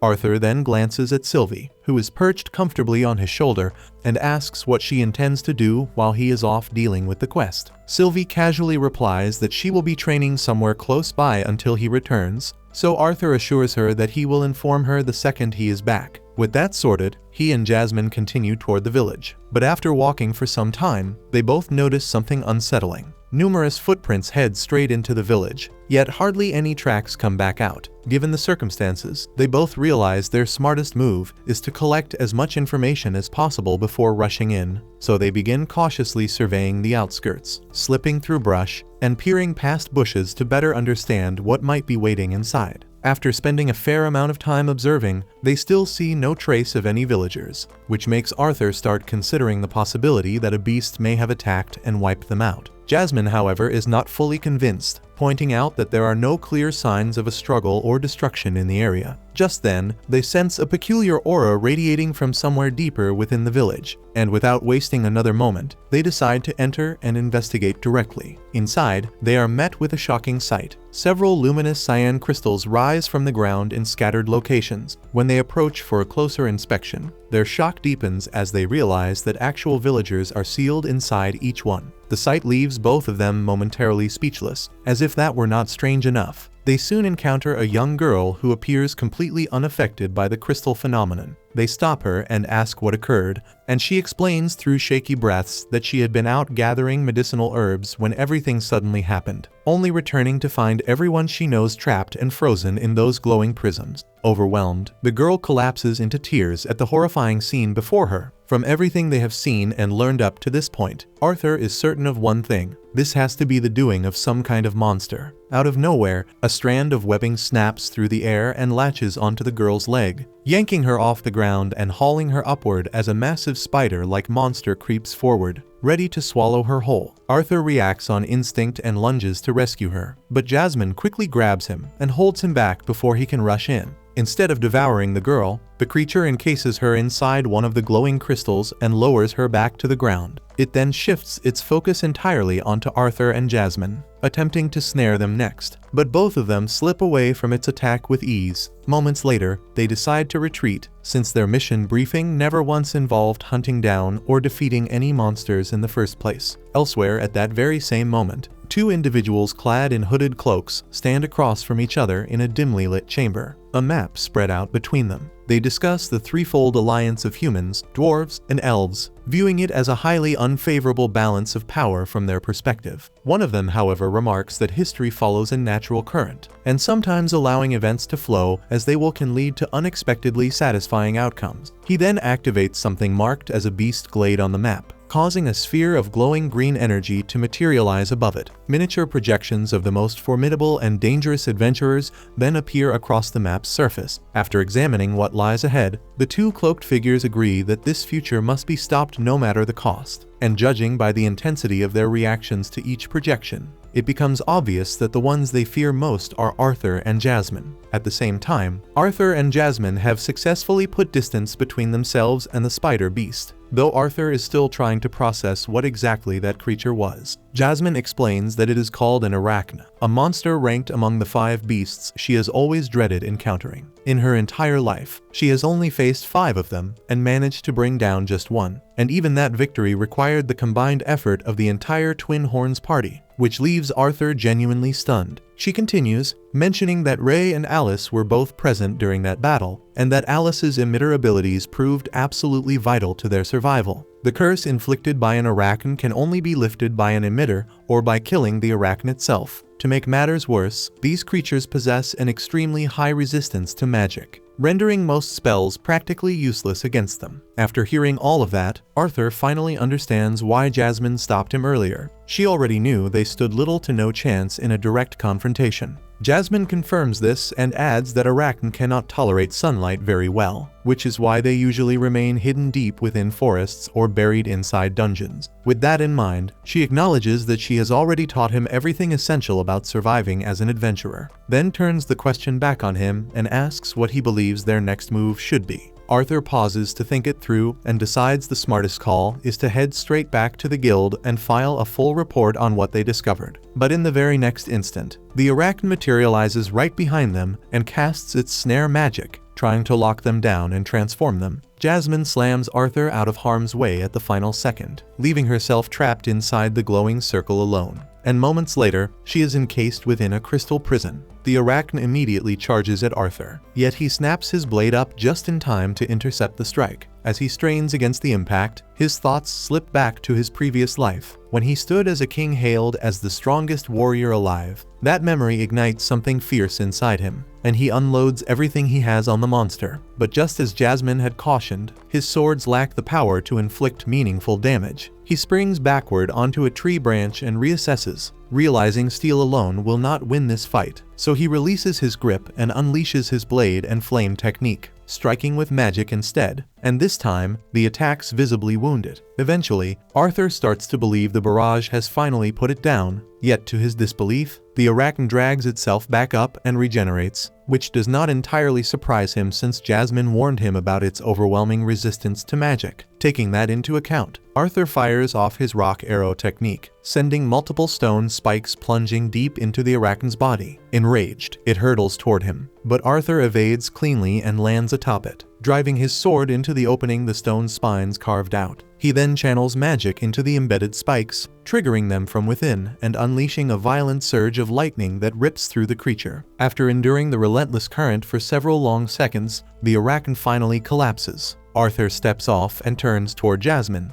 only to find her still sealed within the crystal, and the reason quickly becomes clear. The arachne is not dead yet. It swivels its magic eye toward him, but Arthur halts time before its spell can activate. As he advances, he murmurs a quiet word of gratitude to the arachne. It is because of this brutal clash that he remembered how to wield his sword the way he once did in his former life. With composed precision, he lifts his blade and cuts cleanly through the arachne in a single flawless stroke, ending it instantly. Even so, the strain of that technique is etched across his body. He understands he must still learn how to fuse his old combat mastery with the new magic he has gained in this world. He sinks to one knee to steady his breathing, and that is when Sylvie rushes over, asking what just happened since she sensed a surge of fierce anger erupt from him earlier, but Arthur reassures her that he is fine. Jasmine and the others seem to have shaken off the curse, but Jasmine's expression makes it painfully clear that she is far from impressed with him. Arthur admits he was wrong and apologizes for rushing in to fight the arachne after she had clearly warned him not to. Hearing that, Jasmine decides there is no reason to keep holding on to her anger since he has already taken responsibility. Even so, she cannot hide how stunned she is that he actually managed to defeat it completely on his own. Still, Arthur explains that this is not the kind of strength he is chasing. What he truly wants is the strength to shield the people who matter most to him. He confesses that it was his own lack of power that almost led to him losing his family, and he understands that nothing can undo what has already happened. And because of that, he swears to grow stronger than ever before. Jasmine still reprimands him for gambling with his life like that, but Arthur tells her she matters to him too and that he would risk everything to keep her safe, which causes her cheeks to flush. After some time, they return to the guild and news of Arthur slaying the arachne spreads quickly. Lucas refuses to believe it and demands that Arthur show the manicore as evidence. But Arthur realizes that will not be happening since Sylvie devoured the manicore right after the battle ended. Even so, Arthur summons the arachne's cursed eye of petrification, and Lucas is completely at a loss when he sees it because he has never laid eyes on something like that before. Despite that, Lucas keeps up his usual pride and claims that even this arachne would not have posed any real challenge for him before turning and walking away. With that matter handled, Arthur returns to the family estate to see his loved ones. Elena in particular is beyond thrilled to watch him step back through the door safely. He tells his father about defeating an arachne, and Ray looks sincerely impressed. His mother, however, is nowhere near pleased and orders Arthur to kneel while reminding him that before becoming an adventurer, he promised not to throw himself into danger. Arthur argues that avoiding danger entirely is not realistic for someone in his line of work, but his mother refuses to listen and insists he honor his word. Ray does not make too much of a fuss and simply advises Arthur to follow Jasmine's guidance from now on. Jasmine reassures him that she has already reported everything properly to the guild. Ray then gently tells Alice to stop crying and try to smile because the most important thing is that Arthur came home alive. Alice steadies herself and tells Arthur never to make her worry like that again. Once things calm down, Arthur and Jasmine head to the training grounds and engage in a no-magic sparring match. They trade blows with their batons for quite some time and seem perfectly matched the entire session. When it ends, they bow respectfully and thank each other for the bout. Arthur then lifts his gaze to the sky and lets his thoughts drift, wondering what Tesha might be doing at this moment. And then we see that Tesha and her group are sprinting for their lives as a massive boulder barrels after them. The following morning, Tesha and her companions gather in a small tavern, discussing their next move. After weighing their options, Tesha announces that their upcoming mission is to track down wild boars. Her teammates grow uneasy, knowing the hunt will happen within human lands. They debate the risks for a bit, but in the end, they agree to move forward and start getting ready. As Tesha steps outside, one of the adventurers slyly stretches his leg out to make her stumble, yet she reacts in an instant and sends him stumbling back with a sharp kick. The mood inside the tavern turns hostile as the other adventurers rise, prepared to strike, but without hesitation. Tesha and her group conjure a wall of water that cages the men inside, buying themselves just enough time to slip away. Not long after, a carriage pulls up and they climb aboard to set off. The journey begins peacefully, almost too peacefully. Suddenly, a band of mounted bandits storms toward them and attempts to raid the carriage. Tesha and her party counterattack swiftly and overpower them with little effort. It becomes clear that the bond between elves, humans, and dwarves has been strained by decades of hostility. A formal pact was established among the three kingdoms to halt the wars, yet that peace exists only on paper. The common folk still cling to resentment and suspicion, leaving the harmony fragile at best. As the group presses on, more humans attempt to ambush and seize them. From afar, a hooded figure observes the unfolding events through a mystical map. At the same time, Tesha and the others begin questioning why they are constant targets. They soon understand that elves fetch a high price, making them prime prey. Despite the danger tightening around them, Tesha refuses to retreat. She proposes abandoning the carriage and finishing the trip on foot instead. While traveling, Faye grows anxious, fearing that humans despise them and will continue to drive them away, even when they only mean to offer help. But Tesha refuses to accept that belief. Before long, they reach a nearby village, yet the chief wastes no time ordering them out solely because of their race. Elsewhere, Arthur sits quietly in a tavern, keeping an eye on Lucas. He pieces together that Lucas's household ranks among the most influential in the Sapin kingdom, which makes their elvish lineage rather intriguing. At that moment, Lucas approaches Elijah and mocks him, questioning what ties a mere human could possibly have with dwarf royalty. The remark makes Elijah pause, wondering how much Lucas truly knows. Maintaining his composure, Elijah replies that the matter is complicated, adding that he has noticed Lucas carries elven blood as well. Lucas admits that the Wykes family's goal has always been to cultivate exceptional mages. But before he can elaborate, Arthur cuts in, stating that the Wykes openly accept elves skilled in mana control, regardless of human prejudice. Arthur considers whether the family is forward-thinking or simply driven enough to chase power at any cost. Lucas then forms a blazing fireball in his palm and declares that he will wield his strength so that no one across the entire continent of Dickathon can rival him as the supreme mage. He insists it is his obligation as a Wykes, but Arthur responds with little more than a calm wish of good fortune. Lucas blinks at the laid-back reaction, prompting Arthur to explain that their ambitions now differ since he no longer seeks to be the strongest, and the statement leaves both Elijah and Lucas momentarily stunned. Shortly afterward, Jasmine enters and informs Arthur that their next assignment has arrived. She cautions that it will demand a lengthy journey, but Arthur simply smiles, thinking it sounds like an adventure worth taking. At the same time, Tesha and her party move around town trying to collect details about the mana beasts that have started appearing nearby. But no one is willing to share a single thing with them, so Tesha grows frustrated, and her emotions finally spill over as she ends up breaking into tears. Faye, however, is not shocked at all, because he knows elves would respond the exact same way if humans wandered into their homeland asking questions. Out of nowhere, an acorn smacks Tesha on the head. She glances up and notices a few kids peeking at her from afar. She's ready to snap at them, but instead they end up offering something genuinely helpful. The boar has been showing up from the east, and that piece of information leaves everyone stunned. At the same time, the shadowy figures continue observing Tesha through a magical map. They conclude that Tesha herself is not the real issue, but who she is destined to become matters greatly, especially since she is the princess of the Elenwar kingdom. They believe eliminating her would deal a serious blow to the fragile three-way treaty, so they begin setting their plan to strike her into motion. At that very moment, a massive mana beast suddenly emerges and charges straight at them, launching a direct assault. But they barely manage to leap out of the way in time. They regroup instantly and unleash attack after attack, striking it repeatedly with everything they have. After pouring so much power into it, they are convinced they must have defeated it. But to their disbelief, the creature is still standing like nothing happened. They bombard it with magic again, yet this time their spells do absolutely nothing, because the boar has adjusted and raised a protective shield that blocks every attack they send its way.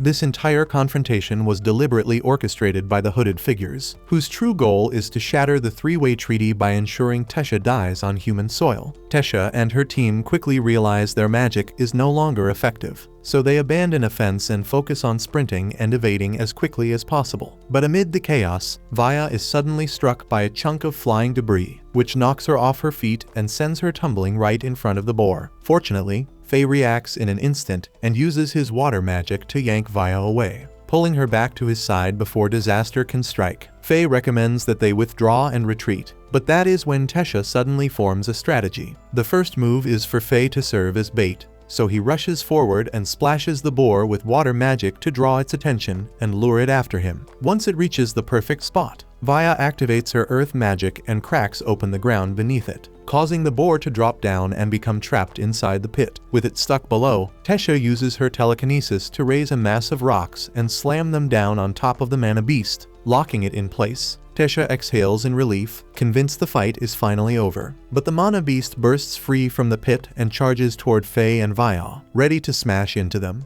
Tesha catches sight of it just in time and sweeps them out of harm's way with her wind magic before it can hit. She steadies herself and thinks about her decision, realizing that protecting her teammates in that instant was simply the only choice. The same choice Arthur would have made. The memory of Arthur pulls her into a rush of shared moments from their past together. She drifts for a second, distracted by those thoughts, but Faye doesn't hesitate, pulling her back with water magic just before she can be caught in the beast's next strike. Faye and Vaya recommend falling back and withdrawing, but Tesha refuses to budge and insists on finishing the mana beast herself. She quickly realizes her mana is completely drained, and she has nothing left to cast. Yet a lesson Arthur once showed her flashes through her mind, so she plants her feet, calms her breathing, and starts pulling mana from the air, the ground, everything surrounding her. The mana then beast barrels toward her at full speed, and she answers with one solid punch that knocks it flat in a single blow. Faye and Vaya stare in stunned silence, understanding that she managed it by channeling the gathered mana inward and reinforcing her body from within. The cloaked observers watch everything unfold and conclude that Tesha is far stronger than they initially calculated, so they decide that next time they will return with an even more formidable mana beast to handle her. After dealing with the creature, Tesha and her team head to inform the village chief that the threat has been eliminated. Yet the chief cannot even spare a word of gratitude, which clearly annoys Tesha. Faye calmly tells her not to expect politeness from humans and to brush it off. But then they notice the same children from earlier, and the kids sincerely thank them for getting rid of the boar. At the same time, Virian sits down with Cynthia and explains that he has been secretly monitoring Tesha, mentioning how close she came to losing control during her battle with the mana beast. Cynthia is hardly shocked, considering Tesha is Virian's granddaughter, but Virian confesses that while he would love to claim responsibility for her growth, he truly believes her strength comes from loyal companions like Arthur who always remain at her side. Some time later, Tesha and the others settle into a diner, and Tesha mentions that she and Faye will soon be returning to Xyrus. They turn to Vaya and ask about her plans, and she says she intends to travel to Xyrus as well since she would like to see Arthur again. Tesha is completely taken aback by that and asks how Vaya even knows Arthur. So Vaya explains that she previously traveled to Xyrus with him. Tesha has not seen Arthur at all since his departure, mainly because she never learned where exactly in Xyrus he ended up. Before long, Tesha finds herself standing before Arthur's family estate, her nerves rising with every second as she rehearses what she might say when she finally faces him. Suddenly, Alice and Elena rush toward her out of nowhere, catching Tesha completely off guard. She panics in embarrassment and bolts away in a fluster, still desperately trying to pinpoint Arthur's exact whereabouts. Arthur is later shown lying unconscious along the edge of a deserted island, and after some time passes, he pushes himself up, still groggy, trying to piece together how the hell he even ended up here. He breaks into a run across the shoreline and nearby terrain, scanning everything around him, desperate to understand where he is and which way he should head. As he moves, fragments of memory suddenly rush back to him. He remembers paddling a canoe with Jasmine, the water calm 1 second and then chaos the next, when a gigantic tsunami rose out of nowhere. That monstrous wave slammed into them and tore them apart, separating them in an instant. The memory hits him clearly, and without hesitation, he starts searching frantically for Jasmine. While rushing through the area, he unexpectedly comes across Lucas and Elijah, both sprawled on the ground and completely soaked in seawater. Arthur quickly explains how he ended up on the island, and Lucas and Elijah begin sharing their own stories so they can figure out what happened to each of them. Arthur says he had accepted a request from the Helstia family to subdue a mana beast, but during that mission, he got trapped in a brutal storm while traveling. Elijah then reveals that he had been dispatched by the guild after several fishing boats mysteriously vanished near the farmland coast. and he was assigned to uncover the reason behind those disappearances. During that investigation, he too was swallowed up by the same violent storm. Lucas never openly states how he arrived there, but Arthur and Elijah can already tell that his pride won't let him admit he was dragged in by the storm just like they did. Once they finish exchanging details, the three of them start discussing how they're going to escape the island. They all come to the same obvious conclusion. They'll need to either locate a usable boat or build one themselves if they want to leave safely. Even so, Arthur's mind remains fixed on Jasmine, and he struggles to fully concentrate on any escape strategy. Deep down, though, he holds on to a firm belief that if he managed to survive that nightmare of a storm, then Jasmine must have survived too and is somewhere close by. Arthur then reaches out telepathically to Sylvie and carefully explains everything that has happened. He asks her to search the surrounding sea and nearby waters for any trace of Jasmine, hoping they can find each other as soon as possible. Meanwhile, Jasmine is shown standing on a distant stretch of shoreline, far from where Arthur ended up. She shouts his name over and over, but the only thing that answers her is silence. After calling out for a while, her strength fades and she slowly drops to her knees, guilt flooding her thoughts as she blames herself for everything, insisting that the separation was her fault. Her mind drifts back to an earlier conversation she once had with Ray, and in that memory, Ray warned her that adventurers who accept missions often encounter threats far beyond what the official details claim. And after hearing that, Jasmine started suspecting that guilds might be underestimating how dangerous their requests truly are. Ray admitted that this could be true, but he also offered another possibility. He suggested that someone, or perhaps an organized group, might be deliberately interfering with the three-way treaty and staging these incidents on purpose. Even so, Ray understood that no amount of warning would stop Arthur from taking on missions and chasing new challenges. So instead of trying to hold him back, he asked Jasmine to stay especially vigilant whenever she traveled with Arthur, to keep a close eye on him and protect him as best she could. Jasmine accepted his request without hesitation and promised that she would remain cautious and watch over Arthur no matter what. Back in the present, Jasmine pushes herself up and resumes searching for him. Before long, she runs into two of Lucas's guards. They explain how they were swept away and stranded, and as the conversation continues,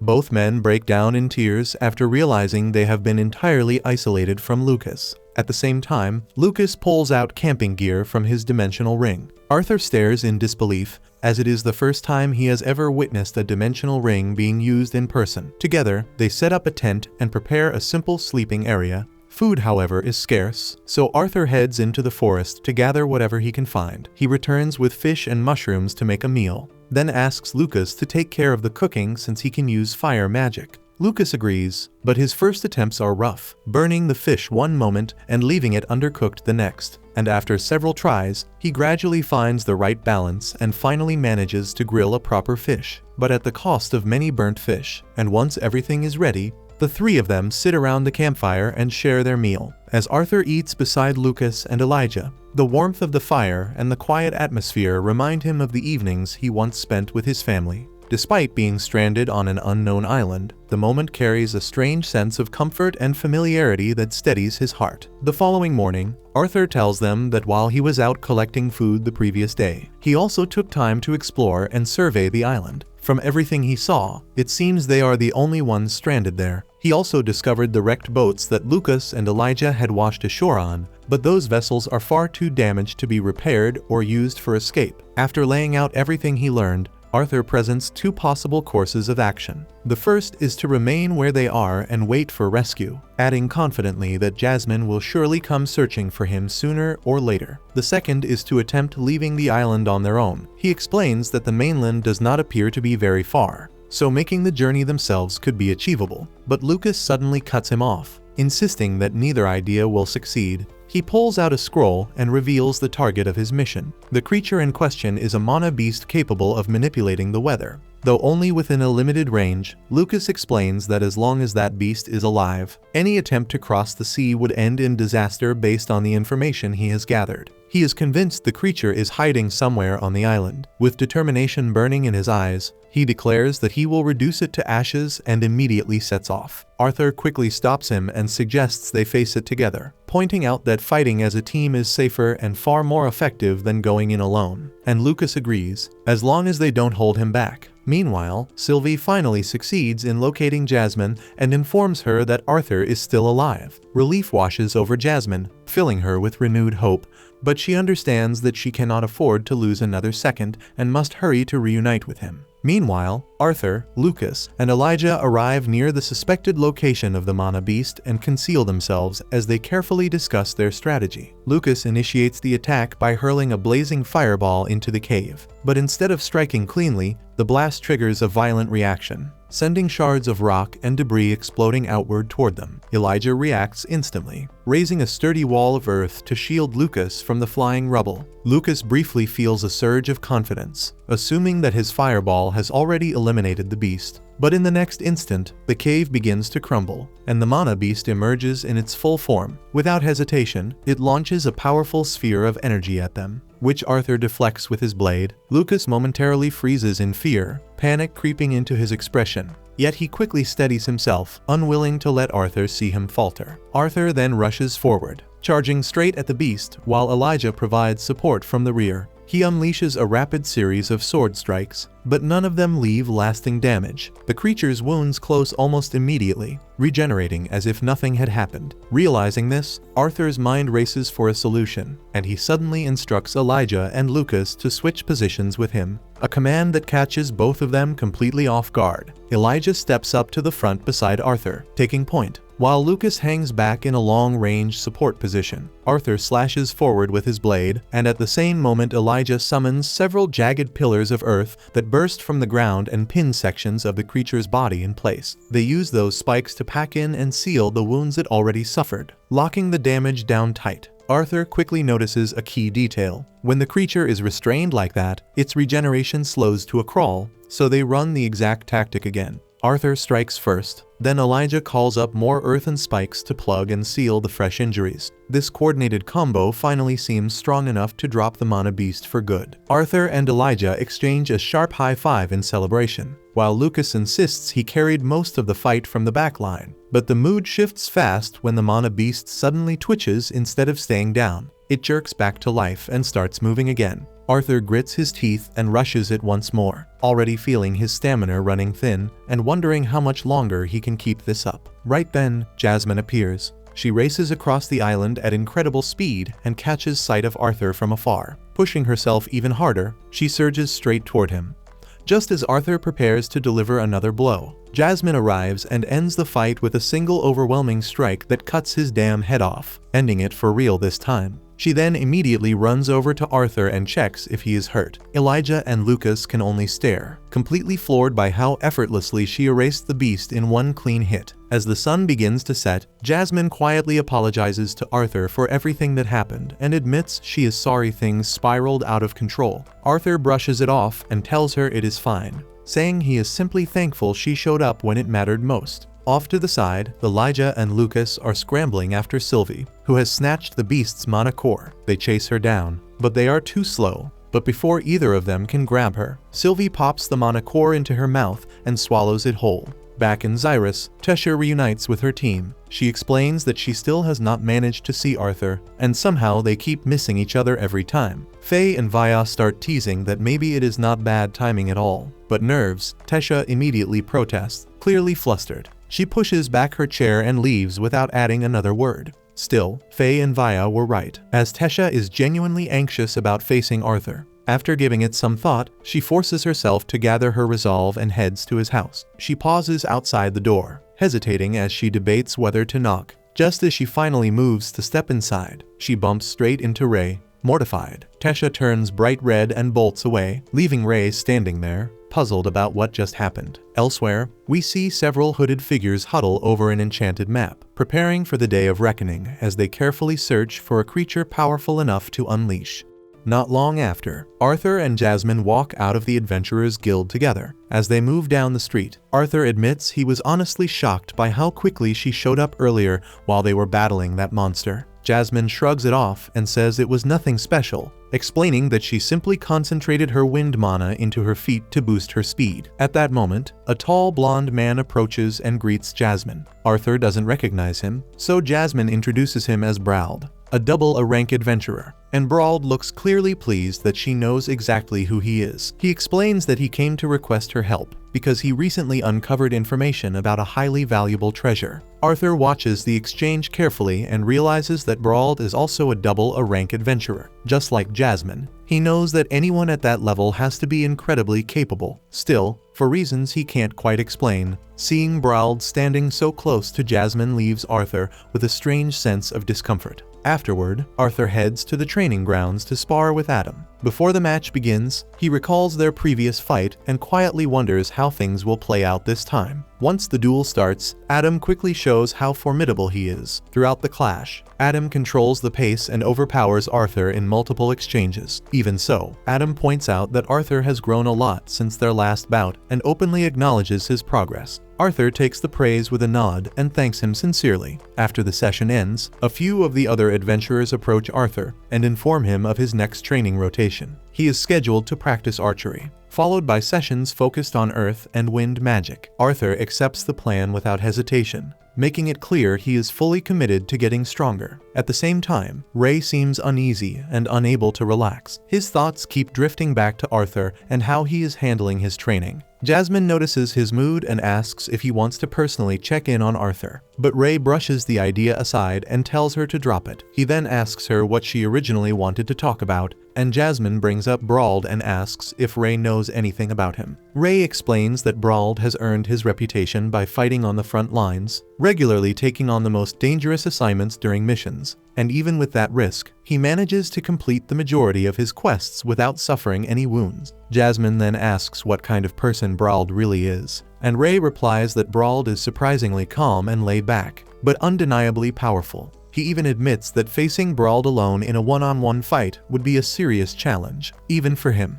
Jasmine then informs Ray that Brauld asked her to team up with him on an upcoming mission. Ray thinks that is odd, especially considering Brauld already has a full squad of his own. Jasmine explains that it is not only her, since Brauld has been reaching out to several different adventurers, and because of that, they start going over possible explanations. They figure Brauld could be searching for substitutes if some of his teammates were hurt, or maybe his party has fallen apart entirely. Still, Ray cautions her not to assume anything without solid facts. Keeping that in mind, Jasmine chooses to dig deeper and says she will check into it herself. And as she gets ready to head out, Ray stops her and reminds her to make sure Arthur is taken care of. At the same time, Arthur and the rest of the adventurers are drained after a brutal and exhausting day of drills. Even so, Ray steps up and says he wants to spar with Arthur to strengthen their connection. But Alice and Elena quickly step in, insisting that Arthur has already pushed himself enough and should not overdo it, which leaves Ray a bit irritated.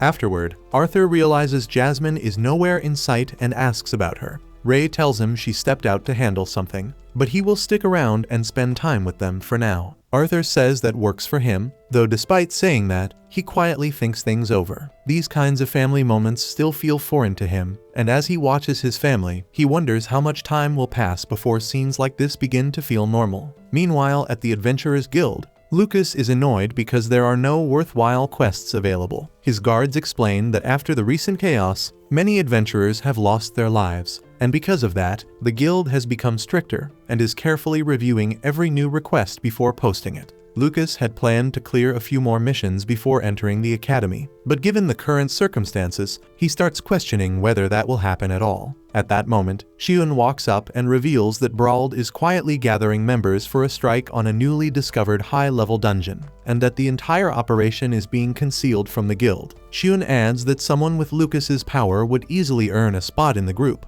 but the moment Lucas hears this, his companions immediately protest. They caution him that the task sounds reckless and urge him to stay away. Lucas shuts them down without hesitation and orders them to keep quiet, making it obvious he has already made up his mind. As he strides off to track down Brauld and secure a position, the expression on Xion's face alone makes it clear he is scheming to throw Lucas straight into danger. Meanwhile, Arthur heads out with Alice to shop for new outfits for Elena, Even though the trip is meant to be pleasant, Alice quickly notices that Arthur is still carrying himself in a stiff and overly serious way. She tells him to loosen up and actually enjoy the moment. Deep down, however, Arthur admits to himself that he would rather be battling a mana beast than walking through stores picking out clothes. At the same time, Tesha and her teammates sit together at an open-air cafe, sipping tea. Vaya and Faye are amazed that Tesha still has not managed to run into Arthur. Even though they have come so close several times, they start joking that maybe destiny keeps pulling them apart. Tesha rejects that idea immediately, saying it cannot be fate because she misses him far too much. Faye then asks if Virion has assigned them another mission yet, and Tesha explains that they must wait for the ongoing investigations to conclude before receiving new orders.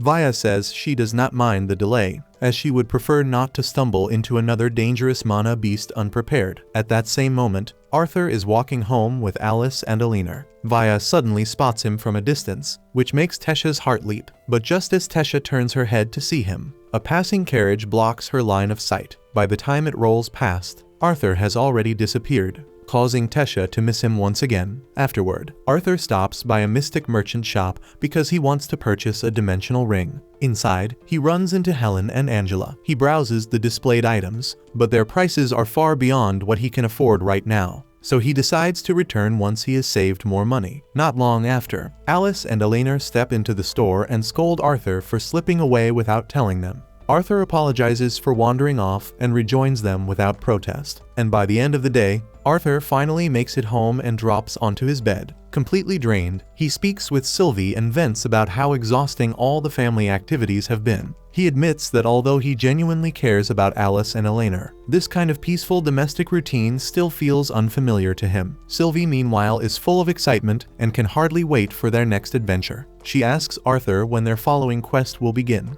and Arthur explains that because of recent events, adventurers are currently on hold, so it may take a while before any new assignments are handed out. As he continues talking with Sylvie, it dawns on him that almost 2 years have passed since he became an adventurer, even though he was only meant to stay in that role until enrolling in Xyrus Academy. And with that time limit approaching, he starts thinking that whatever quest comes next will probably be his final one before he moves on. Arthur starts thinking about how Jasmine might react to his decision, so he goes to look for her to talk it through. When he arrives, he finds Alice and Elena helping Jasmine try on a beautiful new outfit. Jasmine immediately turns red the moment Arthur sees her dressed like that. Arthur casually tells her she looks adorable, but instead of answering, Jasmine bolts out of the room, completely flustered.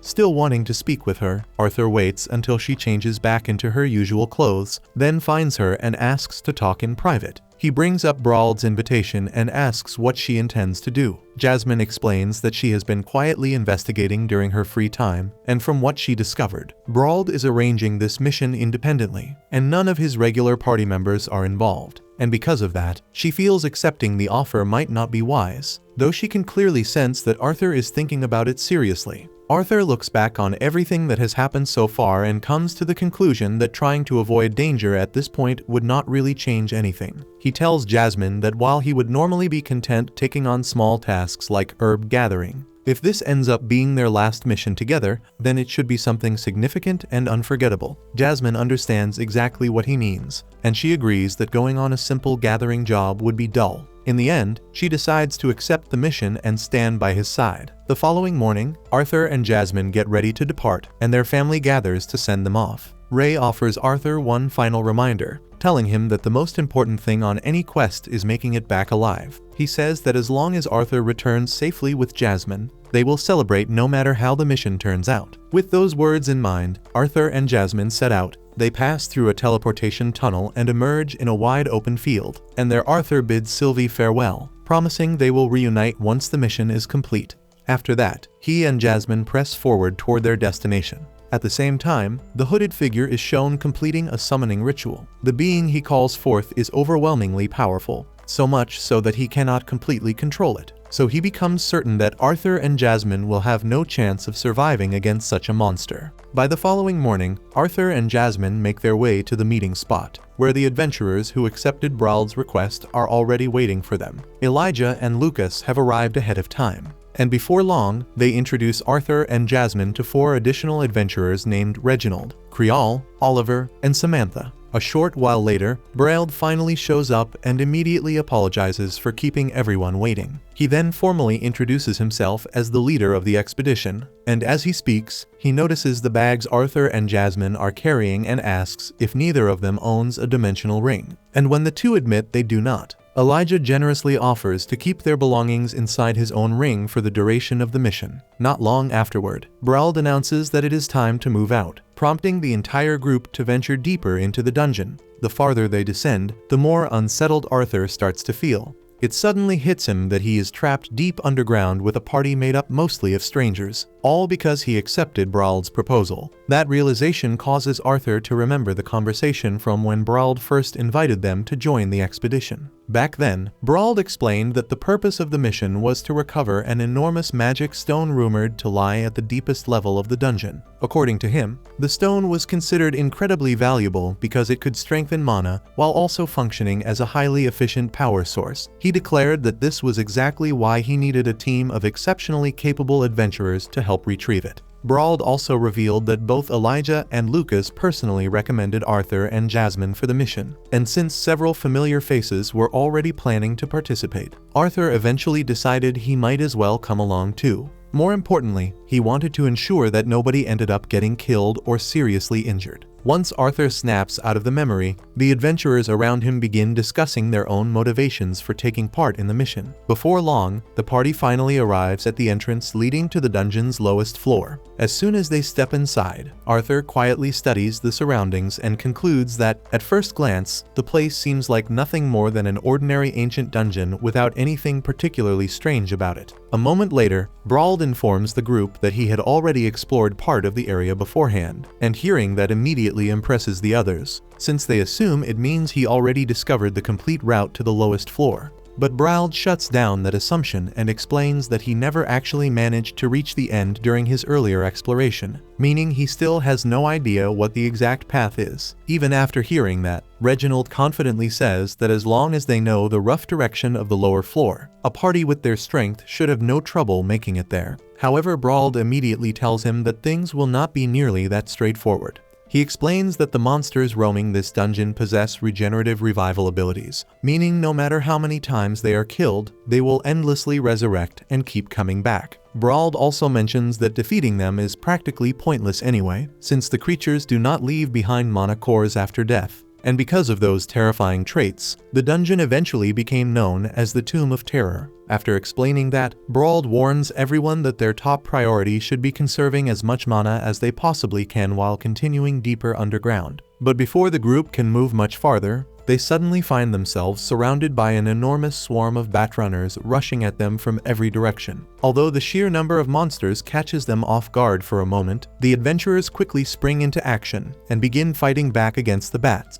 Lucas, however, wants all the attention on himself, so he immediately unleashes a gigantic omnidirectional blaze that incinerates the entire swarm in one overwhelming attack. While the others are stunned by the destructive power of the spell, Brauld instantly snaps at Lucas in frustration. He reminds him that everyone was specifically instructed to preserve their mana, and a reckless attack on that scale must have burned through an absurd amount of energy. Soon after, the Batrunners begin reviving exactly the way Brauld warned they would. And since wasting more stamina fighting them again would accomplish nothing, the party immediately pushes deeper into the dungeon to avoid getting dragged into another pointless battle. After continuing onward for some time, the group eventually reaches the edge of a massive cliff. Elijah steps forward and uses earth magic to form a staircase along the rocky wall, allowing everyone to safely descend to the floor below. Once they regroup, the party continues advancing deeper into the dungeon, and as they move, Brauld points out that there should be a hidden passage leading to the lowest level somewhere farther ahead. But the moment they finally arrive near the passageway, Samantha accidentally triggers a concealed trap hidden beneath the ground. In an instant, a razor-sharp rock spine shoots straight toward her, but Arthur reacts at the final second and pulls her out of danger before it can strike. Immediately afterward, several more stone spikes launch toward the party one after another, yet Arthur calmly destroys every single one with his sword before any of them can cause damage. Reginald is stunned that deadly traps were hidden there in the first place, and he angrily confronts Brauld for failing to warn them beforehand. However, Brauld himself is completely speechless because traps like these were never supposed to exist there at all. Brauld then remembers the moment he accepted this mission from a shady man hiding beneath a hood. The stranger informed him about the dungeon and insisted that it contained no traps and no monsters truly worth worrying about.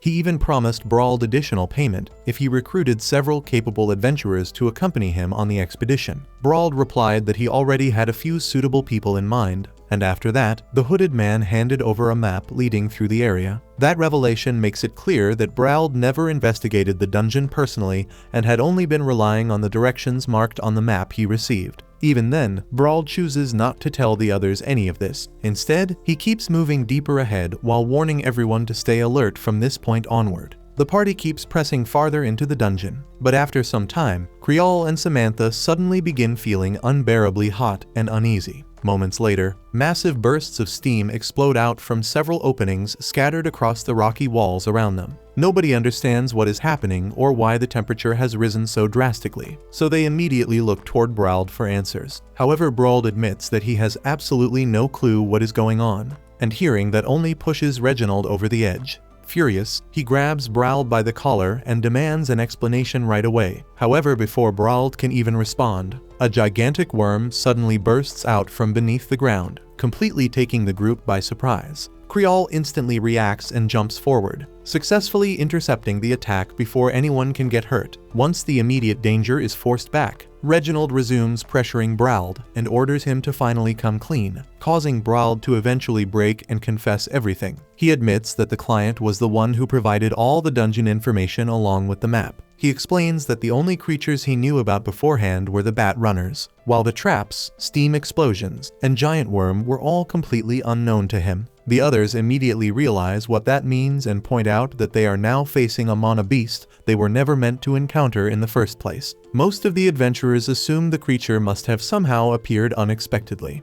Arthur, however, instantly understands that these mana beasts had always existed inside the dungeon, and that Brauld himself was deceived from the very beginning. And the real thing bothering Arthur now is figuring out why someone would intentionally trick them into coming here. At that moment, Oliver quietly leans towards Samantha and secretly tells her to follow his lead. He claims it is obvious Brauld has been lying the entire time, and says this confusion gives them the perfect opportunity to steal the treasure while everyone else is distracted. And the moment he finishes speaking, Oliver immediately takes off running deeper into the dungeon with Samantha following right behind him. Arthur and the others immediately warn them that another eruption is probably about to happen, meaning they need to hurry back and stay close to the group. However, Oliver refuses outright, insisting that he is not about to die because of their bullshit lies. But Arthur quickly rushes forward and successfully drags Samantha back toward the others. Meanwhile, Lucas begins forming a barrier to protect everyone from the incoming explosion.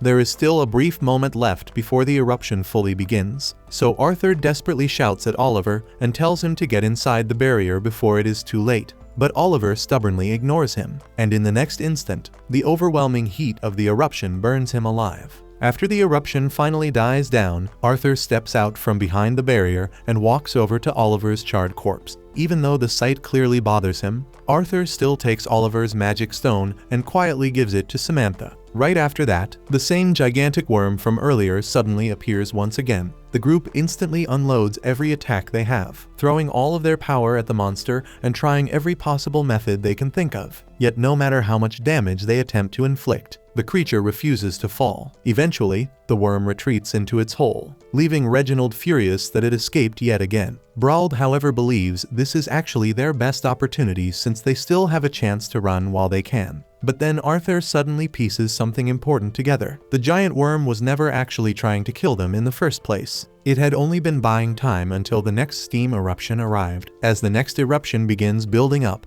everyone immediately screams for Lucas to create another barrier. However, Lucas is completely paralyzed in shock and cannot move at all. Even after the eruption starts, he still fails to react. Arthur instantly charges forward to protect him, and thanks to Arthur's quick decision, the others barely manage to escape safely. In the end, everyone survives the disaster except for Brauld, who loses one of his arms while trying to shield Samantha from the eruption. Not long after that, Samantha assists Brauld in wrapping the wound where his arm was severed, doing everything she can to stop the bleeding and keep him conscious while the group takes a moment to recover. During that time, Creole walks over to Arthur and hands him a special sandwich made from his own personal recipe. Arthur takes a bite and admits that it actually tastes really good, which clearly makes Creole happy for a second. But the calm does not last long because tension suddenly explodes between Lucas and Brauld. Lucas furiously blames Brauld for the entire nightmare, shouting that all of this happened because of his incompetence and the lies he told them. Brauld immediately snaps back and throws the blame onto Lucas instead. He argues that if Lucas had not frozen up when they desperately needed the barrier, then he would still have his arm right now. The argument rapidly grows more intense, but Arthur cuts in and points out that wasting time blaming each other will not solve anything now. He then looks toward Brauld and calmly asks whether he wants everyone to abandon the quest or continue moving deeper into the dungeon.